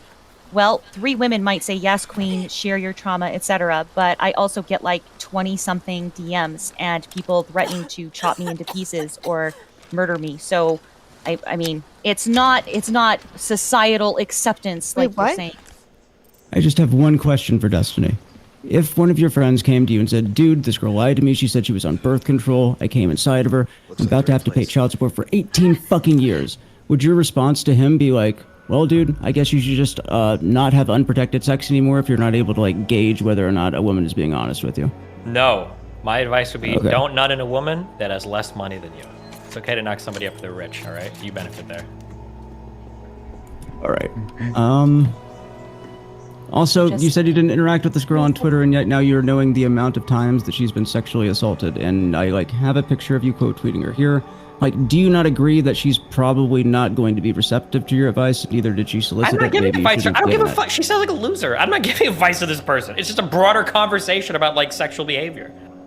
And what do you think that it accomplishes is what I guess we're getting at, if not what to just come across as victim any blaming. Conversations on the internet accomplish? I don't know. Hopefully somebody listens or somebody's thinking like, hey, I heard in a Destiny stream once that if I'm a woman, if I verbally assert a boundary, maybe a guy will not push a boundary. And maybe that person will listen to that, and maybe when they have casual sex, maybe they'll do it. Or maybe there's a guy listening and they're like, wow, looking at all of this creation on Twitter, a lot of women are uncomfortable even fucking verbalizing a boundary. Maybe they'll be a little bit more sensitive to a woman who's not exactly saying no, but doesn't seem totally comfortable. I don't know. Maybe on both sides it'll help. Or who knows? Maybe rapers will hear my argument and they'll say Destiny loves rapers, and they'll go, I get this at the end of the day, I'll have to run some polls, I'll find out how many people raped and how many people didn't rape and how many people avoided got raped, and then I'll add them all together and see what happened. I mean, I don't think that anyone is going to take unsolicited advice from a stranger on the internet that they consider to be offensive, and I think I've tried to lay out to you why it comes across to them as victim blaming, okay? Because you are implicitly stating, whether it's true or not, that there's something that they could have done to prevent the action. You've already conceded that if women are being socialized to be non-confrontational and men are being socialized to push for as much as they can get, it is still the man's responsibility to not cross the boundary and not do the sexual assault, right? Is all advice for people please moving answer. forward going back to Yeah. victim blaming? Well, just a quick thing. It's like people can have different levels of responsibility and agency for something, but not be at fault for it, right? Like you can take more responsibility when driving to avoid a drunk driver. That doesn't mean it's your fault if a drunk driver hits you. Saying that you can have more responsibility in a sexual relationship, but it's not your fault if somebody rapes you. There are varying levels of responsibility we can have or agency that we can exert to avoid a situation. Okay. If your only response is to say that this individual should not be engaging in any kind of casual sex, right? And you're already accepting that the individual isn't going to take that advice. Why Well, are because we if a guy if a guy tweeted out and he was like, I just stealth a bitch and I realized that if I do this in the middle of fucking, they don't even say anything, and then I pull out and I saw that being quote tweeted, or if Mindwave or if Pixie quote tweets that person and Pixie's like, if you're a guy and you're stealthing people over and over again and you feel good about it, you probably shouldn't be fucking women. I would probably quote tweet Pixie there and say, yeah, that's true. But the advice wasn't coming, or the problem wasn't coming from the male side or the raper side here. It was coming from the female side or the raping side. Do you think it's interesting that you literally had to misrepresent what the actual not you, sorry, Mindwaves did, because you got it like Mindwaves? Well, no, he represented it accurately. Then she came out and clarified later on, but it was way after the discourse had taken off. when she clarified, the only reason that it was misrepresented was because Mindwaves misinterpreted it. There was no way in the original tweet for him to infer that. We have a limited amount of time left, and like just like this back and forth, just on, you know, like the TikTok of the tweets. I don't. It's we can only do so much for that. So Cherry, go ahead, and then Katie, and then Stabby. I just really wish we would stop calling advice moving forward victim blaming. Not all advice is victim blaming, just the victim blamey one. But giving someone advice and how to not continuously go. It would be interpreted that way. Cherry. No, I'm done. They just want to be upset for fucking ever. Just let them. I just want to talk. Okay, Katie, and then Stabby. So first of all, can we not call the girl a loser and shit? I would appreciate it if we just like kept the Why? You insult. could be a sexual assault victim, but don't be a fucking loser. It's not would you mutually mind not exclusive. doing it if I'm asking you not to do it? Would that help? Like just as a courtesy to me if you don't want to do it yourself? Just because you made such a good faith effort to understand me earlier, Katie, I will rescind all 3 times I call this person a loser. Yes, okay. I won't say that. Thank you. By the way, that wasn't like a good faith thing to understand you. That's my opinion. But okay. I think that if a guy posted about being stealthed by a woman, so now they're hooked for child support for 18 years, and their response is what you said it was, I think that response is shitty. I think people are stupid if that's going to be their reaction. I don't think people should shame a guy for having a girl make a hole in the condom. I get that you're like, you've seen pushback on one side and now you're trying to equalize it. It's just that for me, you're like, well, a guy is gonna get a shitty advice, so now the girl needs to get an equally shitty advice, and me and Stabby are going to say, how about just don't give the shitty advice in the first place? It was wrong when she poked a hole in the condom, and it's not his fault, and he should not be shamed for it and ridiculed for it and be on the hook for that. And then we start talking about the tweet, and you're talking about clearly there was an issue from the woman's side. There wasn't, because we already agreed that the problem was the stealthing, not her behavior, not how she dealt with it. And I understand that you want to discuss agency, and I'm going to try to say this again. It's good to talk about agency, and I think we need other advice from men. We need advice that is not don't rape. Men don't know what to do with advice that says don't rape. We need to talk about stealthing. We need to talk about power dynamics. We need to talk about socialization. We need to talk about all of those things. And those are things that men need to be engaged in. Women have been getting advice for a long time. All the advice amounts to is like minimize your existence, because that way you'll be targeted less. And I understand because I told you a lot of my sexual dynamics are these accidental rape situations. So I do think that there's like a hole in this conversation that is not yet addressed. And I would love to have that conversation with you. But that conversation cannot be had when we all agree that there was a perpetrator that victimized someone. And maybe the victim didn't react in the way that you think is optimal. But that doesn't mean that they lack agency it means that the situations are complex and people are not going to act the best way possible in every scenario. That doesn't make it a problem. And also, when this girl was talking about being like violently raped, the real rape that you're talking about, like the old school definition of rape, like how does that not later inform your opinion on like her ability to assert herself and stuff like that? You laughed when people read that quote, and When so people that read which quote? when Hakir guy, like he read out that she said no and he kept raping me harder thing, and then you laughed and said because this it's like woman such a horribly. It's like just the implication to her words there is that a woman should just never say no because it's always just going to get worse, and that is absolutely not true. It's like a comical reading of what rape is or how it happens. I think that's an interesting interpretation,